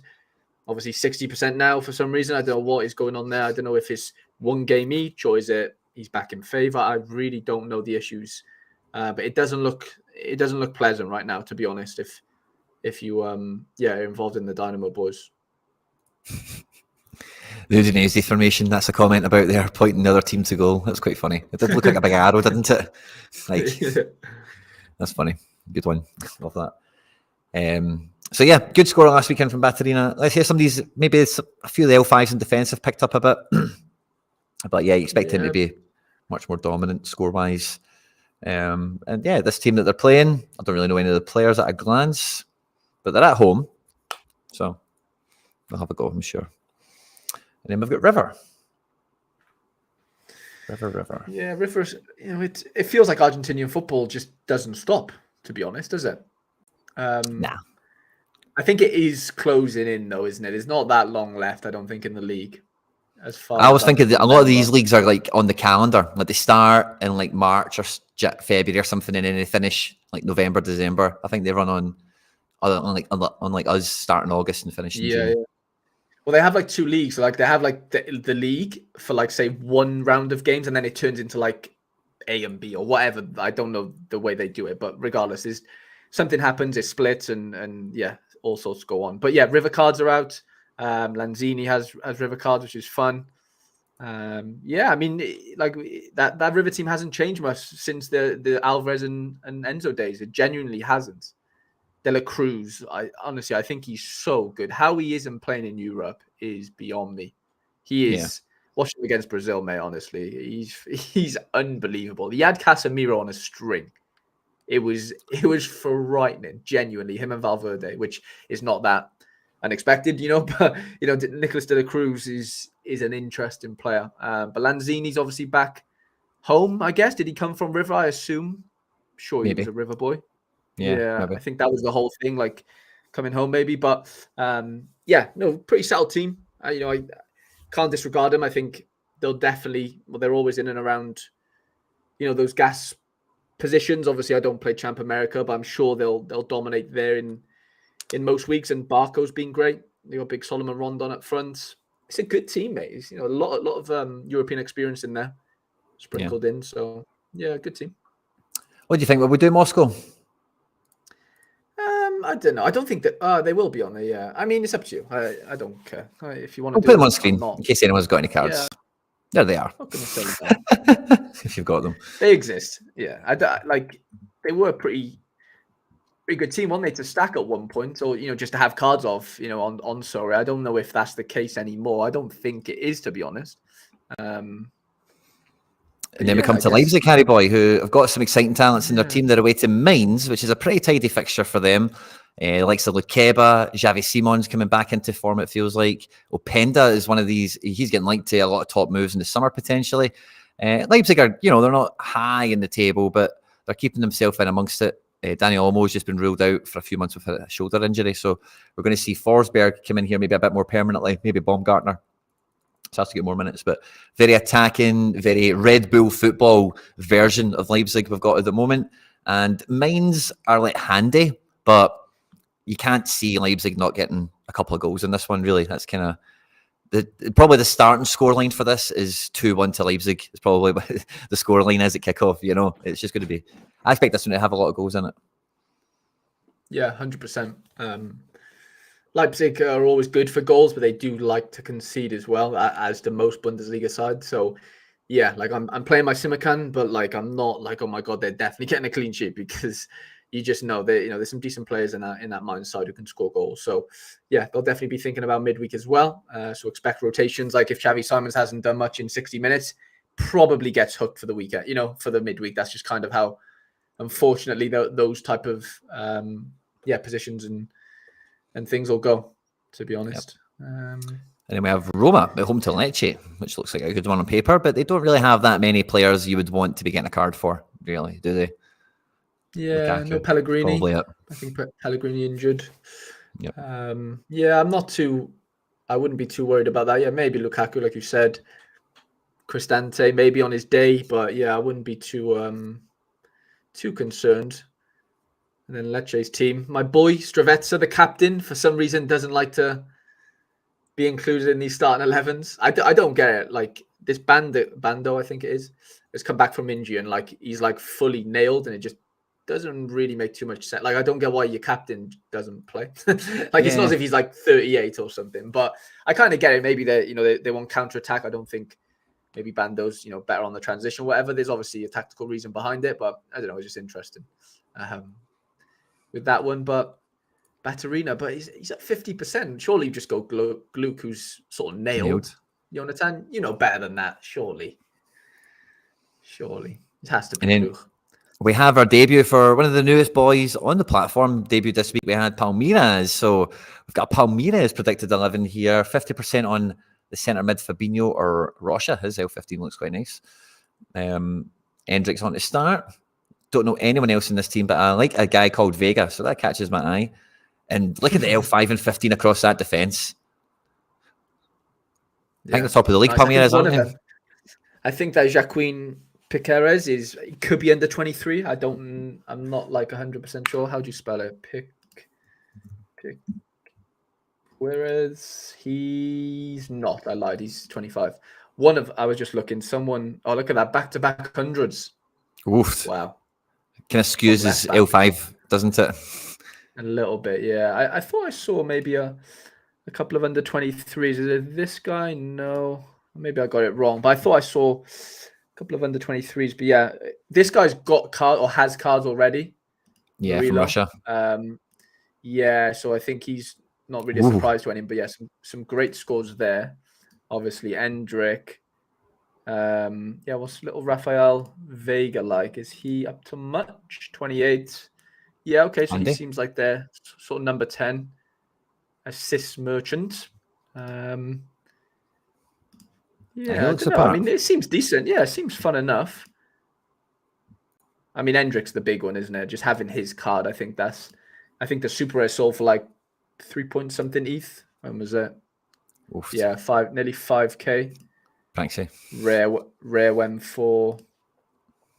What the rare go for? Nearly 2K. That's nuts, isn't it? Really, if you think about it, like only double and a bit, 60% more, whatever for the, and then the unique's out. I think Tuesday.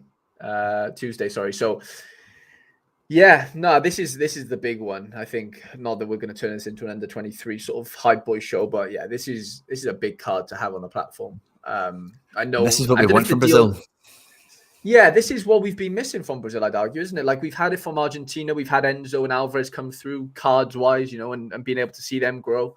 But from the Brazilian side of things, we haven't really got to see anyone really, come out of the league and kick on too much, cards-wise. So, yeah, it'll be nice to see where this sort of ends up for him, because I don't know if the deal with Real Madrid's like done, but I think like it feels done. Or, it's been a thing, him being linked to Real Madrid / pre-contract situations is, been around, but it's interesting. Like, I can't remember the exact conversation I had, but I have a couple of Brazilian friends that I played in college with, and one of them's a Sao Paulo fan, one's a Flamengo fan. And I was just talking about Endrick to one of them, and he was like, yeah, like he looks ridiculous for 16, blah, blah, blah. But I don't know, he wasn't like too sold on him. It was weird. Like he just, Yeah. If you watch him play, like he's a bit of a lump. It's weird, but he can move. Like I'm not saying he's slow or anything, but he's just like a weird shape, and he's very like Rooney-like in that sense. Left-footed, like left-footed, very stupidly strong. Like he's built like an absolute man at 16, similar to Zaire Emery. But yeah, looks obviously a massive talent for his age. It's freakish. Like that goal. Did you see the goal he scored midweek? He scored a couple goals, but the control off his knee, like he's like controlled this ball down off his knee in like a split second where he probably should have just shot, and obviously tucked the ball away as well. It was honestly, he looks incredible, but where does he end up? I'm not too sure. But yeah. Totally. Love it. And then, do we look at Hanover? I think we'll look at Hanover. We'll look at the 2 Bundesliga 2s and we'll finish with Leverkusen, like we said we would. But I don't want to do them dirty because we do have teams for them. Hanover are reigning high on the league, and we know Hamburg in third at the moment. Quite a well-supported club as well. Hamburg's team is on screen for you guys at the moment if you wanted to catch it with us here. They are at home to Magdeburg, who are going to start Jason Sika, who looks like this week, for once, which is cool. And then the other one we had was Hanover, wasn't it? So Hanover, are they home or away? Hanover at home to, bottom of the table. Yeah, this is a very good-looking fixture. Marcel Hausenberg in the middle of defence. He's been scoring like a monster in D2. And I don't really know anyone else in this team. Ron Robert Zieler, former Man United youth kid from back in the day, and this team are bottom and dying fast. I don't think we know anyone in their team, and it's probably a good game for Hanover. Yeah, feels like it for sure. And then the final team, and that'll take us to the question. We'll put the poll up as well, right? Once we get the team up, Harry boy. But this is a goals galore game if ever I've seen one. Hoffenheim at home to Leverkusen. Hoffenheim, look at this crazy formation. This is the way they bloody go all the time. They basically just throw people everywhere and just go and attack the football at all times. Kramaric is back. Weghorst is still up front, along with Bayer. Grisha Promo, Stack, Bebu, Skov make up some sort of midfield. Maybe Butler comes in. And then Kabak, probably Kabak, Voigt and Brooks for a back 3 in front of Baumann. But the Leverkusen team are the real talk of the town, aren't they? Yeah, 100%. Don't think it matters where they play right now. They're just playing free-flowing football, and it's full of goals. And the decisives seem to be shared around quite evenly. Vert is scooping up a lot of them, as expected. But like Boniface didn't score last week, which I thought was interesting. Like I think they won like 3 or 4-1 or whatever it was, and he obviously missed out, and that's just the nature of the game, I guess, sometimes. And if you are stacking a Vert with Boniface, but Boniface doesn't score, then it probably does happen more times than you would like. But yeah, great game for them. I was just looking at the chat, Quinny. We definitely have to do the Dortmund game. Of course, yeah. So after this, we'll do their Klassiker, and then the other big games, that kicks off at 5:30 Saturday, and the other big match that kicks off 5:30 Saturday is Newcastle Arsenal. So we'll cover both of them before we leave this. Yeah. But yeah, Hansen trained Harry. Oh, that's massive news, Gusto. That's huge. I'm so happy you've just told me that. That changes things for me. Thank you, mate. I appreciate it. Yeah, that changes things for me. I'll definitely have to do a bit of rejigging in a bit, but we can do that on stream. That's fine. But yeah, the Klassiker. We'll go to it now. Yeah, let's go for it. So let's get stuck into it. Always a fixture that grabs the eye. Obviously, the biggest game in Germany, 4th versus 2nd. Borussia Dortmund at home. The back four has been quite stable this year in terms of consistent selections. Hummels preferred to Sula more often than not. New signing Ben Sebaini, solidifying Noah Ryerson. The midfield, but for Dortmund, has changed quite a lot. They've got a lot of different people in here that have been getting and not getting minutes. And it looks like they'll be going with Ozcan and Nemecha to support Royce on this occasion. Front three of Malen, Brandt and Füllkrug. But it's the Bayern team where I think all eyes are coming now. Kimmich is injured. There's lots of injuries. The squad is quite thin. No one knows what's going on with Müller and Tuchel and all the rest of it. But this looks like the predicted 11 here. Neuer back in between the sticks. Pretty solid back four there. Upamecano over Goretzka, potentially, at centre-back. De Ligt being out. Goretzka favoured in midfield, perhaps, with his broken finger returning from that. And then the forward line is what's keeping Bayern afloat here in second position. Musiala, Sané and Kane have been irresistible. Mm-hmm. Yeah, mate, this is interesting, though, because Bayern lost to a third division side midweek in the 96th minute. Yep.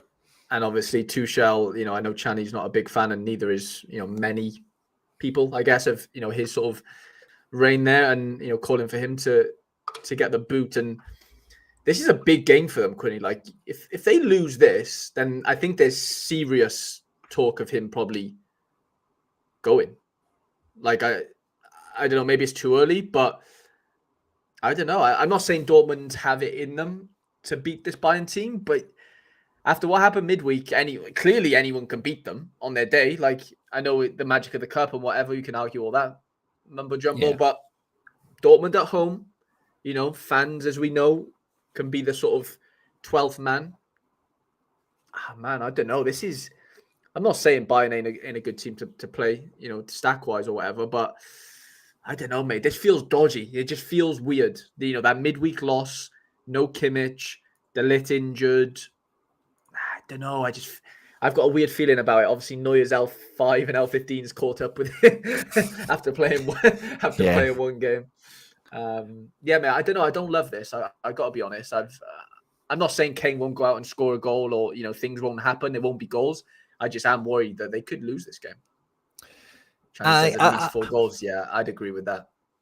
Yeah, it feels about right, doesn't it? I think the thing with Dortmund is like they're their own worst enemy in conceding goals in these types of fixtures over the last year or two. But I don't know, watching Dortmund last weekend and little bits and pieces this season, I think that they've got the ability to score more goals against Bayern than a lot of other teams do, in terms of, if we're going to be playing Mazraoui and Davis, like some of the spaces they'll be able to play in between on the counter-attack potentially might suit them. And Dortmund, for me, have got a way stronger bench. Like, Dortmund can bring guys off the bench that might actually, they could be starting in the team. They've got a lot of actual options there. So it's going to be a 90-minute encounter. Bayern might start hot. Dortmund might come good later on. I think it will be a great one to watch. A difficult one to pick any cards out for you would want to have, other than like a Kane, maybe Sani Musiala. You see Schlotterbeck there, he scores so well, but you kind of know you're not going to get a clean sheet with him, so you really need him to get decisive somewhere else in the game, which he can do, but that's a really big ask, so it's hard to get on some of these guys. Maybe you take Royce because of the occasion, Julian Brandt, Nemeka. The midfielders feel a bit safer, perhaps, than strikers and forwards for Dortmund. Maybe for Bayern, it feels like the strikers are safer. What do you think? Yeah, I'd agree with that. I've got a little conclusion in my head. Maybe I'm going to be completely wrong. I'm going to say Kane's going to get 2 goals. Ooh. I'm going to try and predict the scorers here, right? Ben Sabini penalty somehow. Ooh. Yeah, from left back. I'm going to say, if Royce does play, then I fancy him for something. So I'm going to say Royce goal. And then I'm going to say Fulkrug, however we're going to pronounce it. I think he gets the winner. I think I'm going to go 3-2 to Dortmund. Kane 2, Ben Sabini, Royce, and Fulkrug. They're my goal scorers. I'm not going to predict assisters because that just gets that gets too complicated. No, I'm with you on that. And it should be a great game. I'm looking forward to it. It should be action-packed. Yeah. And at the exact same time, both these guys kick off at 5:30. They're probably both on Sky if they're in the UK.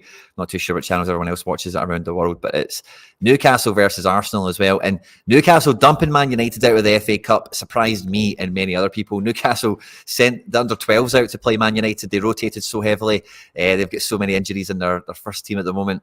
And they got the job done. They must be walking on sunshine at the moment, and they're going back to St. James's Park. They're getting ready to rock to welcome Arsenal this weekend. And this is a fixture that always has had goals in it. It's always been exciting. There's always been an attacking match. And looking at this, Newcastle predicted 11. They've got a strong defence typically. Dan Burn didn't look too great last week when I seen them. But, great, strong enough team for Newcastle considering everything that's going on for them at the moment. And then the Arsenal team is pretty handy as well. Yeah, Lascelles obviously coming in wouldn't be first choice normally, but with obviously bottoming out. Yep. He won't have an easy day against Nketiah. Obviously, hat-trick last weekend. Saka, Martinelli, don't even need to mention them, but obviously they're playing on the wing, so they won't directly be playing against them. Dan Burn could have a long night, against Saka there. He could twist him inside out. I do rate Dan Burn. Like, he's a very good defender, but I think, Saka's sort of strength and the skill that he comes with, it could be a different, and pace, obviously. I think it's a different animal for him to come up against. So he'll have to be on his game. Rice, Odegaard, Havertz, interesting. Havertz has been, Havertz, nothing nothing out of the ordinary that we've seen there. But yeah, defense looks interesting. Tomiyasu maybe at left back. So is that Zinchenko behind? Okay, yeah. So it depends what they go with. Do they go with the more defensive option in Tomiyasu, or do they think they'll dominate possession? I don't think Arsenal will dominate possession. I think it'll be quite even. This, like Newcastle at home, are terrible to play against, and they dominate games regardless of opposition. Maybe Man City being the anomaly, maybe Tottenham. But this Newcastle team, like you said, obviously midweek got a massive win against United at Old Trafford, and yeah, there's just no reason why this Newcastle team can't beat Arsenal. To be honest, I mean, the bookies are favouring Arsenal slightly, which is fair enough. I get that. I can see it. Do you fancy goals here, or do you think it'll be quite tight? Yeah, I do think it could be quite tight. I do think you're quite right, but I think the key to this is Saka versus Burn, because when I seen Burn last week, it was like getting caught out of position, done for pace, and getting twisted and turned. That's obviously his weakness in that left back spot. And I think that's, like you said, that's Saka's strength, isn't it? It's taking someone out there and turning them into a knot and running by them, So I think it will be quite a tight game, maybe have quite a few chances, but it's a tough one to read. But I do, as I'm saying that, I do expect there to be goals. I think if you look at the pace of Almiron and Gordon, if they are going to be playing with this, basically 4 centre-backs, Arsenal are probably going to need to give space in the pitch, because Odegaard, Havertz, Declan Rice, they'll keep up with play. So, it could give Newcastle. I don't know. I think it's going to be a really interesting encounter. I don't really know. I don't really look at this game and think, it's going to go this way or that way. I really do think it's quite hard to read for me anyway. Should be an interesting encounter as a result. I think Newcastle will start really, really fast, like they normally do. First 25, can they scare Arsenal into, conceding an early goal? I think if they don't, I think Arsenal then will probably dominate possession, like after that first 25 and settle into that first, the second half of the first half, if that makes sense. And then, just kind of work their way into halftime. I don't know. I don't think there's like loads of goals written all over it. Ian saying Tomiyasu's been great for Arsenal last couple of games. Fair play. I think this will be tight, honestly. I think either 2-1 or 1-1 is what. I don't know which way 2-1 goes, but I think we'll see, 2-1 or a 1-1 for me. Yeah. Guys, we're 2 likes away. We can give a card away. Come on. We've got the poll going. Frimmy or Grimmers, or was it Frimmers or Grimmy? There we go. Frimmers or Grimmy. 63% for Grimaldo. Last week's loser, it must be said. Frimpong outscored them. So that's a tight one. We'll keep that going for another little minute. But yeah, I think ultimately, I think this game is going to be a draw. Because I'd also believe there's going to be goals, but I kind of believe also it's going to be tight. Last time I thought this was going to happen, it was Celtic and Madrid, and I said it would be 2 each. And I got that one right. So I think I'm going to say 2 each on this one. Maybe there is an early goal. Maybe it's 1-0 at halftime Newcastle, and we get a bit of life at the end of the game, and it's a wee bit 1-1, 2-1, 2-2, a bit of that fun at the end. Could be. It's just, games that are on the telly, there's always a wee bit of drama that comes with them, 100%. Yeah, no, I think it'll be exciting. It will be, but I do think it'll be tight first half at least anyway. And guys, we have surpassed the light goal. We have surpassed the light goal, Harry Boy. So we're going to give away the 2D cards first of all, because we need to get this into your gallery before the deadline. Sebastien Chibois. Now, we're going to give this away on YouTube. You may be watching this on Twitter or Twitch. It's Quinny 3001 on any social media. You'll find it. But we're going to give it away to the YouTube live chat because they've been popping off today with some great intel. We've saved some teams. We're getting involved in the polls and all that good stuff. Now, can you think of a question, Harry? I can get one if we don't have one. Yeah, if you want me to give you a question, I think I could do that. Let me have a look a minute. I'll just be in. Yeah. Okay. Yeah. No, I've got a question. To be fair. Off the bat. Right. So remember, first thing to tell us all is how do you want the format of the answer? First thing to tell us, is it a name, a number, decimal points, full names? What's going on? Where we get our keyboard ready for, Harry? So yeah, it will be a number. Ooh. Isn't it? It's hard. With decimal points? Yeah, that's my next sort of contemplation. Yeah. Okay. Yeah, I won it with decimal points. What was my exact score in under 23 Super Rare this midweek? Exact score with decimal points. I won decimal points. Oh, the answers are flying in. We'll wait and see who's right. Good to keep it coming, guys. We want to get this into your gallery for before the deadline. L150 Ultimate Cap Mode cheat code. No matter what you're up to in Limited, this guy will help you out. Perfect little goalkeeper to get you going there. We've got winners, Quinny. We've got winners. Right, so you can tell me winners. First of all, well, it depends. What is the winning answer? Like, yeah, so from what I'm seeing on chat, I don't know whether it lines up with yours, but I've got a guy called SCHOCHIX. I don't know how to really pronounce that, to be honest, but Soshix. He has the first correct answer. Jonathan was in fourth for me. Johnny was in second. Sorry, Johnny was. I know it doesn't really matter, but I'm just sort of. I've got Soshix four. Okay, perfect. Yeah, 245.00. That's why I was umming and ahhing about the decimal point, because there isn't actually a number, but there is, if that makes sense. So, congratulations. If zero is a number, I guess, isn't it? Is it? Yeah. Do we count zero as a number? Am I being stupid? Yeah, we do. Sure. Yeah. Get this. Is that the name of your club? Yeah, no, it's not. Tell us your club name, buddy, and we'll get that shipped over to you. Great question there, Harry. Thank you.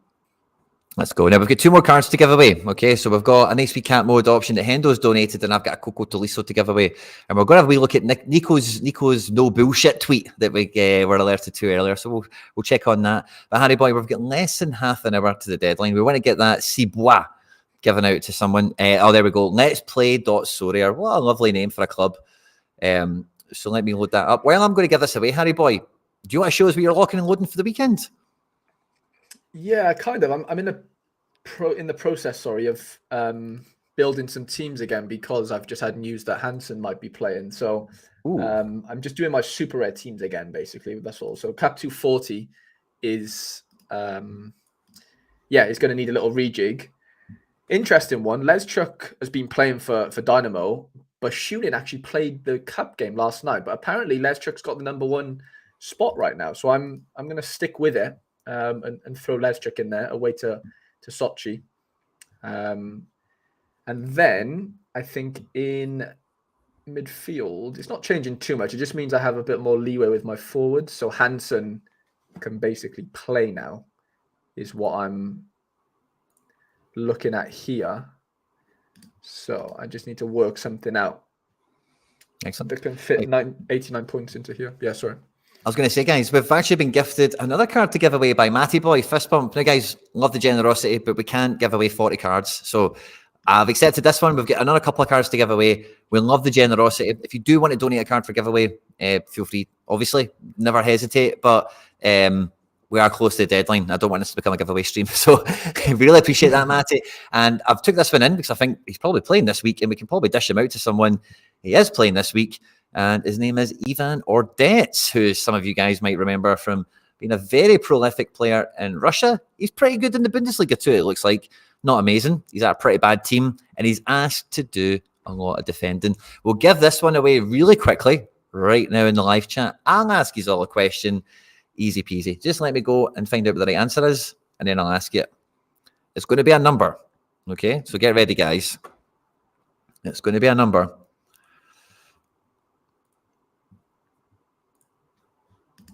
It's going to be a number. Excellent. Okay, cool. I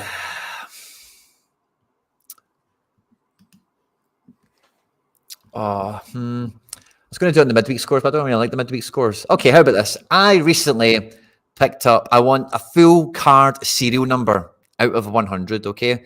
I recently traded in, whatever, a Tomoki Iwata rare. What is the serial number on that card? Full serial number out of 100. I see a lot of random. Score was guessing 12. We got a guess of 46.5. We got a guess of 499.25. We got a guess of 18 and 64. As soon as I said people were after numbers, they were all just firing in the random guesses. Love to see that. We'll let a bunch of the answers pop in, and we'll give away the Ordets as quick as we can as well. So I'm looking for the first right answer. The correct answer, of course, is 81 out of 100. So the first one on my screen with 81 out of 100, the full serial number. I'm really sorry, Joe. I'm really sorry. It's Gusto. I was really clear. I need the full serial. so close. Thunderwolf, so close. Jonathan is the first one in there. 81 out of 100. Dom, not too far behind, and same with Ian. But Jonathan, congratulations, mate.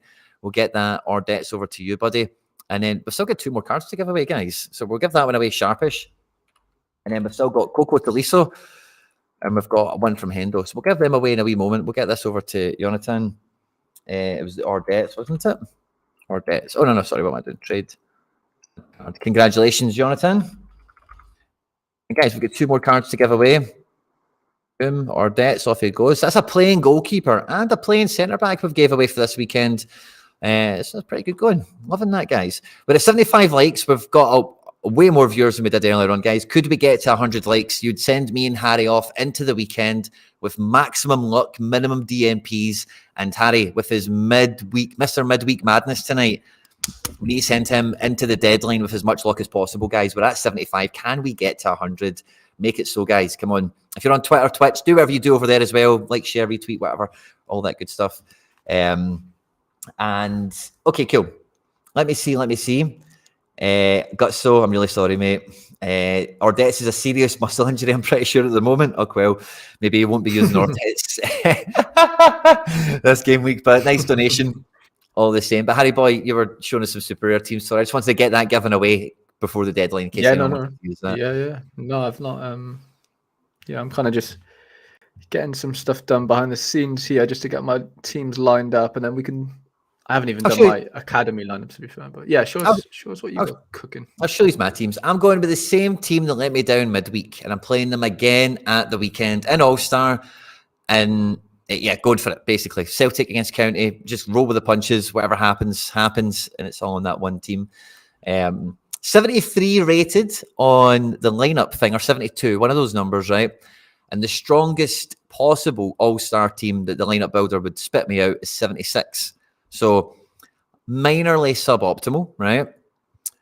But I was able to build this team in Cap 240 that is rated 85 out of 100. So lineup indicator out of the hoo-ha. So really excited for 240. Hopefully smash the freshie and hopefully emulate Liam King and get right back up there. And 2 seconds. Johnny says he was first, and I did miss out on one a minute ago. So let me see.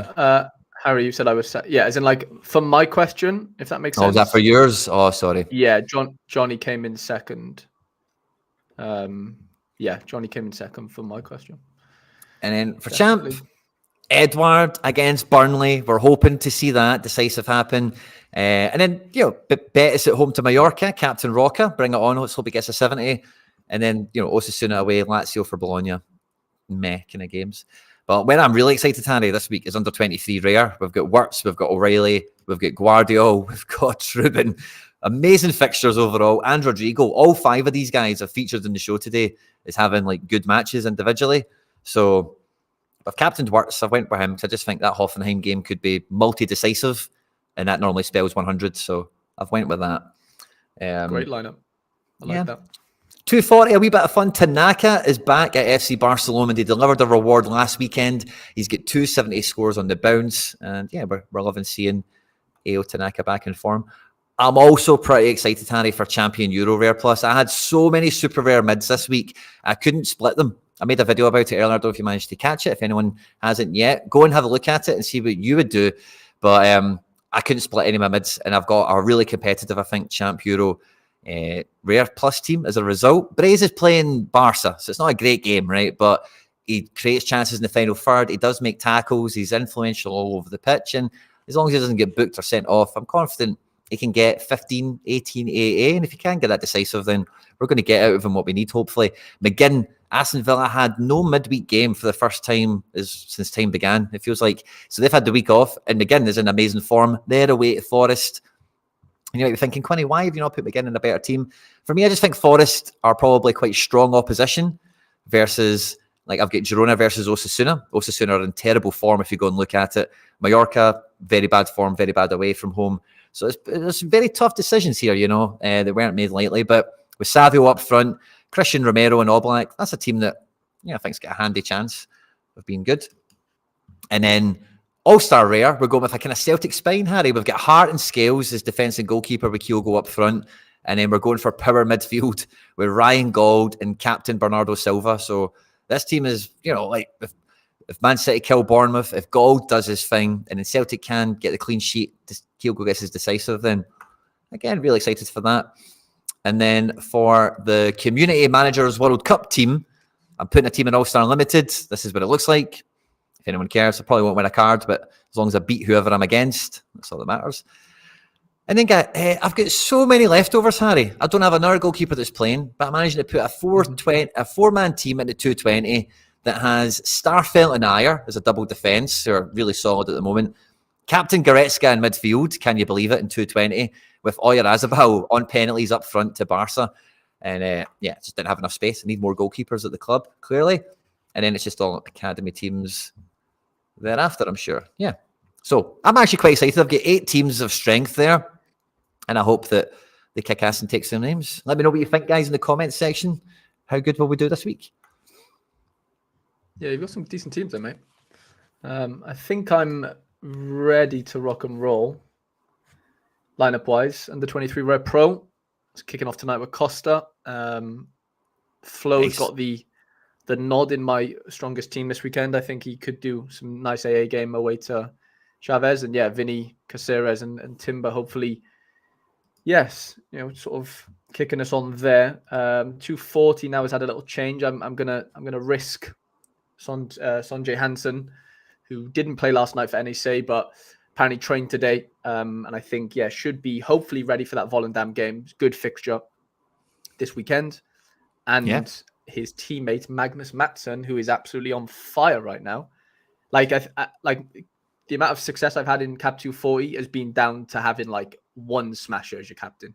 You've got to have a smasher. You've got to have somebody who can hit 70, 75, 80, because that turns into obviously 100, 110, whatever with bonus, and it just relieves so much pressure for the other 4 players. It's ungodly. You basically don't need to get a clean sheet realistically, as long as he doesn't concede 3. You can kind of get away with it. Obviously, clean sheet's preferable, but yeah, this is kind of how it sort of transpires. Levchuk and Piton both playing Monday, though, which I'm a bit skeptical about. I don't like the Monday fixtures, but it's fine. It's better than a Friday. And yeah, Josh says a little preview maybe for the Libertadores, potentially. That could be, because that's this weekend, isn't it? I've seen there's loads of trouble on Twitter and stuff. Have you seen that? Like on the beach? No. There's like gunmen, like, I don't know, some crazy stuff happening on, I think it's on, what's the beach in Brazil? The famous one. The big famous beach. The big famous beach. Can't think of what it's called. But that beach, basically, it's all just kicking off between, obviously, Boca and Fluminense fans. And yeah, I'm in a weird position, Quinny. I don't have, like you said, I have more Super 8 goalies right now that are starting than rares, which is not a great place to be in, really, because obviously I want to be playing Cap 240 rare, but Ika Alvarez is 50% down to play for Villarreal too, so I don't know what's going to happen there. Coca Cabana, that's it. So yeah, got a couple of interesting dynamics. I am going with Rodrigo, as you are in under 23 rare. I'm going to go with Big Zaya Emery as my midfielder, holding down the fort tonight, hopefully. Gavin Bazunu probably concedes a couple at Millwall, so it probably won't matter. But yeah, and then, mate, Cap 240 Super A is where I've been getting a lot of success recently. Last 2 game weeks, I've had 2 tier 5s from there. Nice. I'm back in Brennan to get a start for Tottenham against Chelsea again Monday. And yeah, hopefully something can come of that. But yeah, what's Johnny saying, lol? I know I'm the only one showing mine, but I have my score first, a comment, then second comment with X. So there's even a comment between us. Ooh, controversy. Well, if me and Quinny are seeing the same thing, unfortunately, we have to just go with, what that is, right? I know that's... My chat reads, Liam King, what competition did Liam King win this week? And that's actually what he said. And then I've got Score Skewer, it says, Oi. Then I've got Shoshix 245, Giovanni Jackson Fist Bump, Johnny TH 245, Tekra 245, and Yeo. I can maybe even show this on screen, perhaps, if you really want to see it, mate. But that's the way it reads on the YouTube chat and the software chat. I'm sorry, bud. Johnny. Yeah, that's all we can go off is what we see in front of our eyes. And But there's 2 more cards to give away. Just keep your finger fast. Yeah, Keep the not finger down and out, are we? fast. Definitely not down and out. But yeah, no, that's kind of the extent of my All-Star So race. how many teams are you excited for there, Harry? I'm excited for 1, 2, 3, 4. If you want to count the limited, 5 or 6. So 5 out of 9 are competitive. We're like, they could be cooking. Yeah, under 23 rare pro, cap 240 super rare, under 23 super rare. I'd say, and you could argue under 23. Yeah, 4 competitive, and then hopefully I can get some success in the road to glory for the under 23 limiteds. But let's do it. Need to do my amateur situation. Not my amateur. What's it called? Academy. Get some lineups in. But yeah, I was going to say, do you want to look at the Libertadores quickly, or would you want to do the giveaway? I don't care. I'm not bothered. I've got Libertadores loaded up. Oh, nice. Lovely. Yeah. So Boca versus Fluminense, 2 of the biggest teams in South America. Huge final. I can see now why there is. Or not that I can see, like it justifies it, but it makes a tad more sense now. Everything that you were telling me there. But not the best Boca team that we've seen recently in terms of stars on the pitch, but big Cavani's up front. This Christian Medina is getting a lot of praise everywhere I'm looking recently. And your boy Barco is also coming onto a game. And they've looked pretty tidy. SO5 wise, and they're playing Fluminense. We've only got Marcelo as a card at left back there, and Keno doesn't look too happy in this picture here. We've got Lima on the bench. No other cards. Ganso, obviously the legend, still playing in number 10. So good watch probably, but not something there'll be much so rare. Maybe if you've got Boca stack, sure, but I don't think there's many of these cards that even look that appealing in this match to pop off. So good game. And that's on Sunday, Saturday, 8 o'clock UK time. Check your local time zones. And the bookies can't split it. Really tight final, and could be historic given all the drama leading up to it. You normally find then on the pitch it becomes a bit more theatrical. There's a wee bit more suspense, maybe a wee bit more contentious decisions happen, referees and all that good stuff. Yeah, finals aren't like historically that good for Sorare scoring realistically, are they? It's just, it's one of those like just do anything to win type of game. Like it's not that fun to watch a lot of the time. Well, maybe not, fun SO5 scoring wise, but that Medina's a really good player. He should probably get a move, I would say, to Europe if he can do something in this game. Even if he can't, I don't think it matters. But him, Barco, I think Boca could probably do some damage there. To be honest, I'm guessing the game is obviously in Sao Paulo. So is there a Fluminense from Sao Paulo? I'm not actually too sure. I think so. Surely it's a neutral ground, isn't it? I don't know, mate.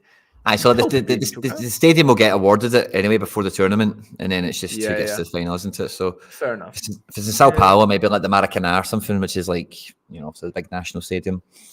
Okay, I think we're going to give away our card, guys. We've got the card that Hendo's sorted us out with. We'll give this one away at this point. Okay, so we've got Victor Laturi here, a little Canadian under 21 midfielder.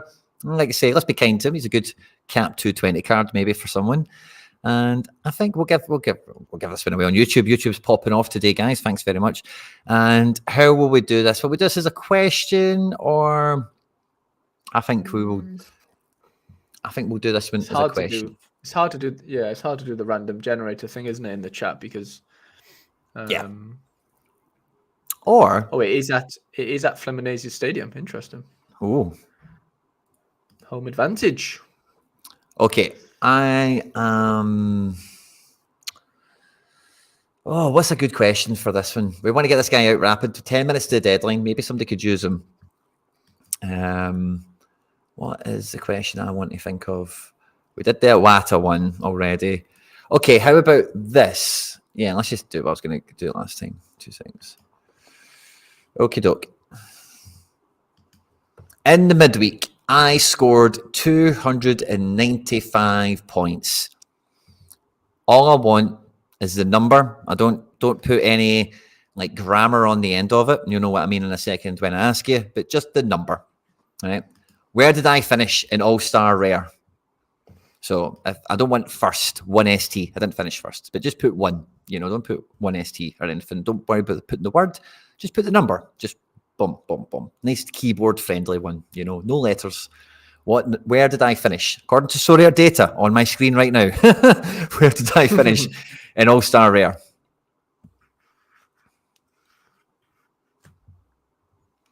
And we'll get them flying in. Oh, I'm excited. 9 minutes to the deadline. And then we'll check out Nico's tweet. And then I think we'll have some good luck this weekend, guys. There's a bunch of here. We've not quite hit the 100 like goal, but we're getting there. We still have a Taliso to give away, so maybe that'll help us get over the top. But we're under 10 minutes away to the deadline. We've got a bunch of answers flying in. I'm not sure if I've got the right one, by the way. I've got a lot of people put me in like 20th and stuff like that. Like, guys, I won a tier 4. I hung on by the skin of my teeth. I appreciate the guesswork.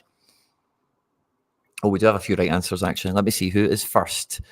So, Shoshix, this time was 27. He was wrong. The first right answer I've got. Yeah. Oh, is it right underneath him? Jordan did 82 of 100. 82 of 1,000 is Harry Mansey, 144. Harry, congratulations, mate. Johnny just in behind with 14. Johnny. Oh, Johnny, I'm so sorry, mate. It's Gusto. You guys must have all came in right together because you are literally like on top of each other. I've got Harry just before Gusto, and wait, Harry's in there twice for me. And then Harry's in there twice, and he's in ahead of the mailman. The chat must have just been flying, and he's panicked like, I didn't give a comment in. Ian Sorare, Dream Football, a lot of right answers, 144th, guys. Thanks very much. So let's get the name back on screen again because it's a new name, a new winner. Harry Mansey, congratulations, mate. Fist bump. Thanks for joining the stream. Thanks for supporting the show. We've got one more card to give away, but Harry, I want to get your card to you now. So if you could let us know your Sorare club name, and I'll go and fire that on to you. Oh, we've got it here. Club name, HM10. Love that. Congratulations, mate. HM10. Well done, H. Yeah, nice win. And what's his name again? Laturi. HM10. Johnny should get a participation point. Participation price is what he said, but I'm guessing. I agree. Sure. I think Johnny's won something before, but he's either been unlucky before or he's won something. Because my gut's telling me that there's something else going on here if I'm missing out. Like it's either happened before or like he's won already, so maybe don't worry about it as much. But I can't remember. But yeah, well done, Harry. Good show. And I think, okay, we'll take the final one to the deadline, guys. But I tell you what, you'll need to help me out because the Taliso, we'll do this on the random Twitter picker thing, right? So we've got over 100 scouts and managers here now. On Twitter, at Quinny3001, we are broadcasting at the moment this stream.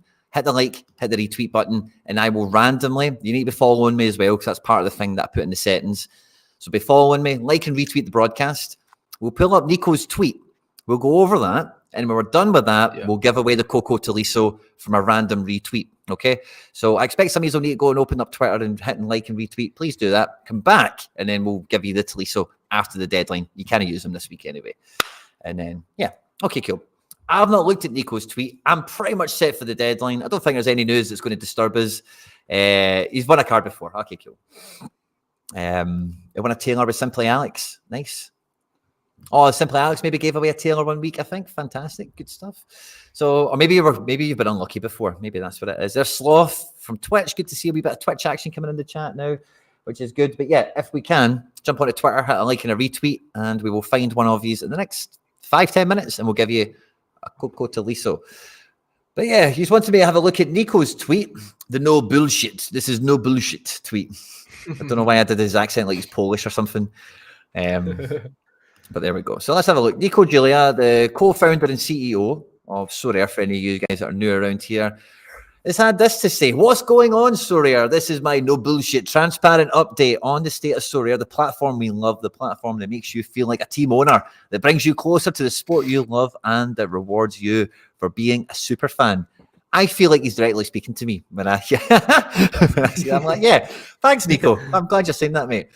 I've been on the ground for the past few weeks as I'm back leading the product team. It has been very exciting to resume user interviewing, design reviews, and product building. I am hyped by the groundbreaking progress we'll introduce to Sorare in the coming weeks and months, convinced it will allow Sorare to reach even more sports fans around the world. Excellent. I've also realised that I love the Deadline show and I tune in every single week. It is my favourite show and I never ever miss it. I always like and subscribe, share and retweet and all that good stuff. I've also realised that lots of areas we've been progressing on are not really visible for you, our community. So I wanted to share some of that progress directly with you in our path to build the biggest brand in the world of sport gaming. Let's get started. Gameplay.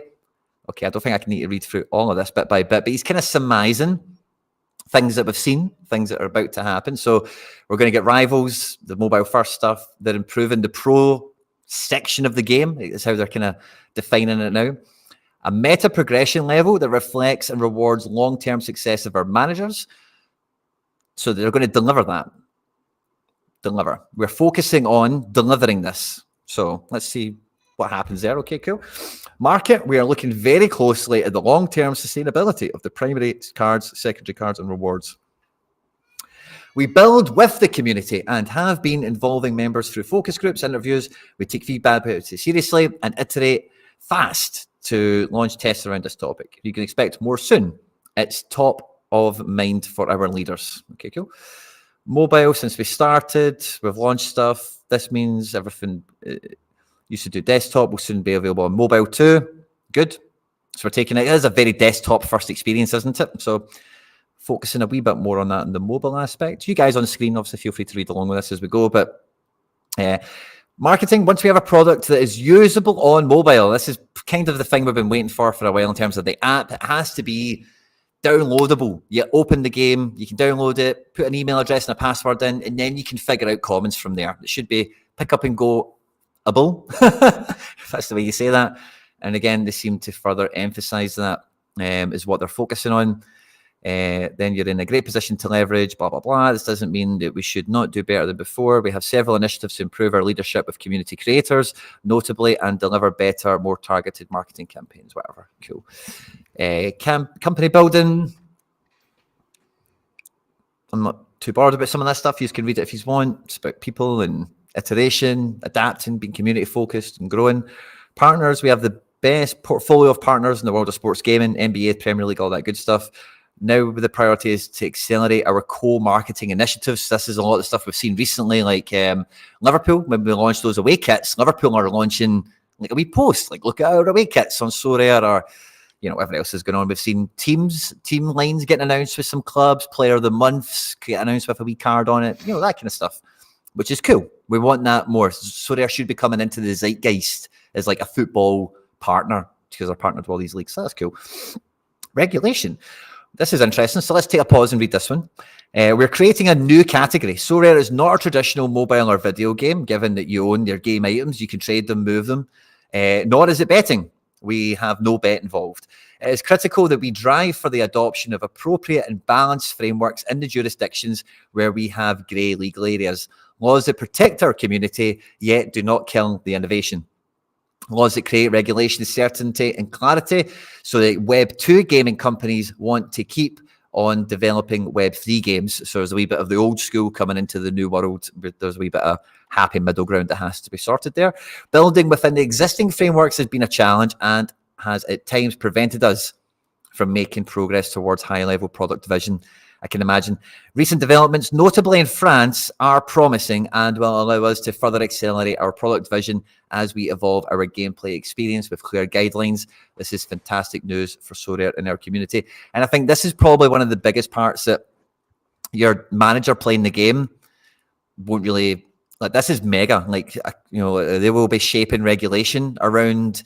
Like, Sorare are the only player in town in this field. Like you said already, this is a new thing. It's not gambling. It's not really a normal game. And, there will be many more games like Sorare in the next 10, 12, 15, 20 years in different genres, in different formats. And it's great to see that, Sorare, a very community-based company that's leading the charge, are going to be, influencing how the Web 2 people move into Web 3 and how we regulate and control this stuff.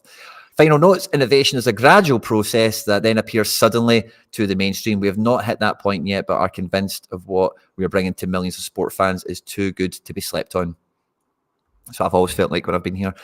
Adrien, the other co-founder, the team and I are so passionate about what we built that sometimes we have the feeling that we've actually not gotten started. It's day one, and it's going to be epic. I fucking love that. Can we like that a couple of times? Love it. So cool.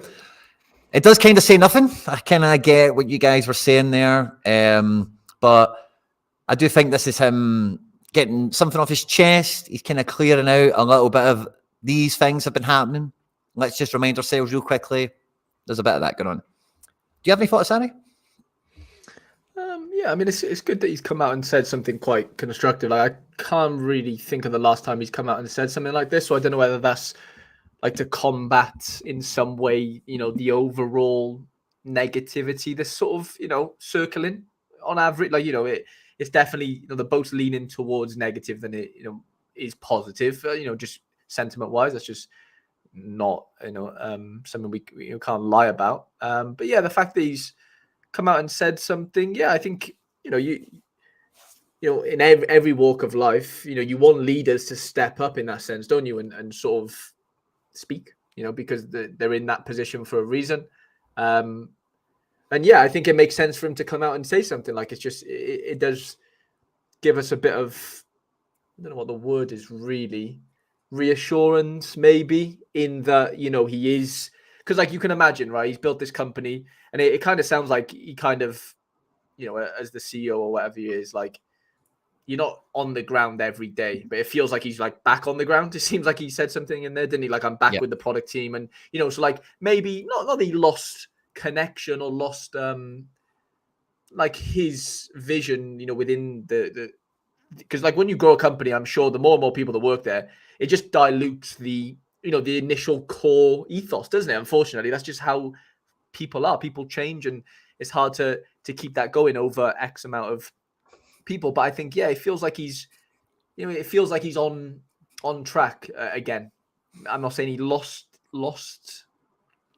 the track at any point, but it does feel like we derailed slightly in certain ways. But yeah, it's all positive. The regulation stuff's good. That was a big thing. I think the mobile stuff's massive. And yeah, I think the biggest thing for me, Quinny, is just getting this marketing done, but that can only happen if they have a fully working mobile app, a fully working this, what I'm saying? It needs to be a finished product. But how long can you wait? Like, how long's a piece of string at the end of the day, isn't it? It's like, you can't wait forever. Like, that's the problem. Like, time does run out eventually. Like, this idea is incredible. Like you said, it is amazing, but you can't wait forever. I'm sorry, just, you can't. You need to be working, to get the product to a place where it can be marketed, mass marketed. And I'm not saying they won't do that. I'm confident they will, but how long is too long is my sort of like question, I guess, to everyone. Like, what would you say? Like, is it the start of next season? Would that be realistic? I don't know. Is that seems realistic to me. Having another glance at this section, I skipped past it probably a little bit too quickly, but yeah, it's kind of what you were saying there, Harry, that he mentioned has been back on the ground. It's kind of expanded on here. Adrian and myself have restructured the company so we can be more product and community focused, and then both of them are back to being like kind of what their main parts of the job were. I clicked on Adrian's Twitter just because I've not seen it. He's not an overly active guy, but what I found really funny is look at his banner. How amazing is that? He's still got the pure OG, like, Sorare, like, asset, like from back when those were the cards, so that's cool to see. Kelly's not on Twitter a lot. Really cool. But yeah, cool. Overall, I quite like this. It just makes me, like, I had the opportunity to speak to Nico. He was on the channel about a month ago or so. And, like, I'm firmly in the Sorare camp, and I don't, like, I really enjoyed Empen and McBride's podcast they did this week. Really enjoy listening to that kind of stuff. But see, for me, like, the thing with Sorare I've always been excited about is the potential of the game and what the game is actually doing. And as long as, like, the tenets of the game, like in terms of the scarcity, how it works, how it plays, etc., are kind of adhered to, I think a lot of the business stuff, it is like a matter of time. It's it's like, I know you're saying time runs out. What I'm saying there is maybe a wee bit different, but it's like it's a time thing. Like they've got to build the company. The idea is there. As long as that doesn't get messed with, it can only be as long as it gets enhanced on. Then it is like it's just a matter of time. And I think, like, I do agree with you. Like, time is of the essence in a respect. But one thing I've been kind of telling myself with Sorare as a game, right, is there isn't any deadlines really. Because when I'm looking at my gallery, when I'm reshaping my gallery, when I'm thinking about strategies, I'd like to get in a couple of uniques, or I'd like to do this, or I'd like to do that. Or when I get new users messaging me, where we do member streams and people are looking at galleries, we're imposing deadlines on ourselves all the time. Like, I need to get this team built by the next 2 weeks. I need to have this done by the end of the month, or I need to get this guy traded in the next 2 days. And so much of the vision of a Sorare player is immediate. There's not much that goes beyond immediate. And I think as soon as you do kind of get your head above the parapet in that sense, and you go, hold on. Me personally, Quinny, I've been playing, this is my fourth football season playing this game. And I kind of get to this point now. I kind of said this when I had Nico on. I don't know, or maybe I can't remember if I did, sorry. But I can now imagine playing this for another 10 seasons. I've been playing it for 4. It's not unimaginable. Like, I can imagine, I can fast forward time and go, oh, wow, look at how time flies. And look at, it feels pretty embedded. It feels pretty solid as a game. And I get what he says about the mobile thing. We had the same thing with the cash wallet. There's some things that if you owned a business, like you do want to launch it, as we saying, day one starts it. I guess he feels now he's got a company that could be taken to mainstream. Whereas when they raised the money, when we first found the game, they didn't have something that you could put on a TV advert, or you could put on a billboard at the side of this pitch or whatever. So there's a little bit of nothing there, but I say it just tells me more stuff that I kind of always believed and thought about anyway, in that sense. I guess most people will say enough talks, more action. Let's see rivals. Yeah. Let's see the no mobile apps. Let's get some stuff rolled out already. So yeah, I guess that's probably where I'm at. Mm-hmm. Yeah, no, I completely get that perspective. The only it's not even a pushback on your perspective, because yours is, unique in itself, 4 years, whatever, 4 seasons. But I just kind of worry about the people in between that. Let's say there's only been playing a year, let's say, right?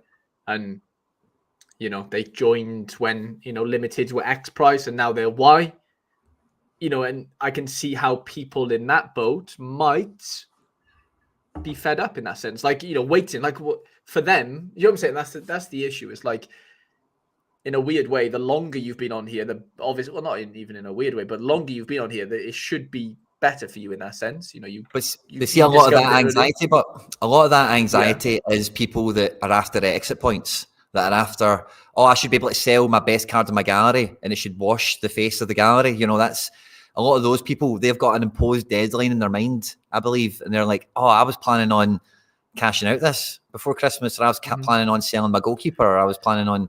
So I feel, that's why I said what I said earlier, and that's kind of reminded me. So that's just what I feel sometimes, is people are imposing their own deadline on other stuff almost, Mm-hmm. Yeah, no, it's definitely. I wanted the market to be going up now, and it's not. So I'm angry because I planned and forecasted on the market lifting now, and it's not, and it's your fault, Mm-hmm. No, I definitely get that, 100%. Be interested to see what the chat thinks. For sure. We've got a card to give away. So I'm going to load up the retweet giver, and we're going to give away Coco Tolisso, guys. Let us know your thoughts on the Nico no bullshit tweet in the live chat before we give away the Tolisso, and then me and Harry will let you get on with your weekend, and you can go and enjoy the game week, hopefully with all the luck that you need. You've hit the like button on the stream, you've hit reshare, and retweet, and all that good stuff. Let me just go and get the tweet. Where are we? So yeah, we've been on Twitter for a good while. We've been on everywhere a good while. We'll get big show today, guys. Here we go. So winner from retweets, no quote tweets. No. There we go. Cool. Load the tweet up. User must like the tweet. Yeah, must follow. Only one winner, and we're going to hit the random draw for 15 seconds because I love this. I love the suspense that builds. Excellent. Get quite. I need to do this. Sorry, guys. It's always a bit of a shenanigans the first time we do it. Let's get it loaded up. And then we made an error last time, Harry, when you do this. I don't know if you've had to do this yourself, Harry, but you need to manually change the URL from x.com to twitter.com. Oh, wow. Because this thing doesn't know what x.com is. Yeah, that's wild. I've not used Twitter Picker for a little while, actually, so yeah. Hey, I was giving away something on the Celtic channel, and it was, I was on live for about 10 minutes, like you can imagine, like spinning out, trying to open up new ones. They weren't working, and that was the glitch. Excellent. So let's load it up. We've like it. Wow, 23? That can't be right. Only 23 entrants. Oh, wow. Okay. Not that many, guys. Interesting. This is all to play for. Maybe we'll load it up again. There's 26 there now. Do you follow me, and have you liked it? Let's load it up one more time. Just because that seems quite low. This is a good prize, guys. You've been here for the stream. I hope one of you guys wins it. There's not that many of you entered, so good chance of winning. Let's get it loaded up again. See if we can get in our couple. Get data. 25, 24. Yeah. Okay, cool. Ready? 15 seconds. The winner. Oh, sorry, I'm on the wrong screen. Sorry, guys. It's all loaded up. It's all good. It's all good. Right, cool. 3, 2, 1. The winner of the Coco Taliso is... Ooh, who's it going to be? Who's it going to be? Love the suspense. 15 seconds of suspense. Who's it going to be? Who's it going to be? You see your name there. I know you do. You've seen it. Is it going to stop? Cool, that is. The name thing. Sorare Bean. Sorare Bean. Boom. Congratulations, mate. You have won yourself a Coco Taliso. I'm just going to go send you a wee DM and we'll get that shipped over to you. I don't think I've got... Tweet was good for consumer confidence. Is there any other... The Rivals mode looks exciting for me. Been here 2 years, bought an all-time high. Oh, sugar, where's this Twitter picker thing? Sorare Bean. Oh, there we go, message. Boom. Oh, he's won a key. There you go. You won. Liso. Right, he's already won he won a John McGinn earlier this season, so that's lovely. Oh, excellent. Nice. Congrats. Consumer, I'm just seeing if there's anything else here. Under 23 strategies we're talking about. And yeah, I think that's kind of all she wrote. Harry boy. Excellent. Yeah. Guys, good luck this game week. We are locked in. It's 13 minutes past. Good luck. And yeah, like, share, retweet, all that good stuff. Stay out of trouble. And we'll see you on the next one. Take care. Bye-bye. Good luck, lads.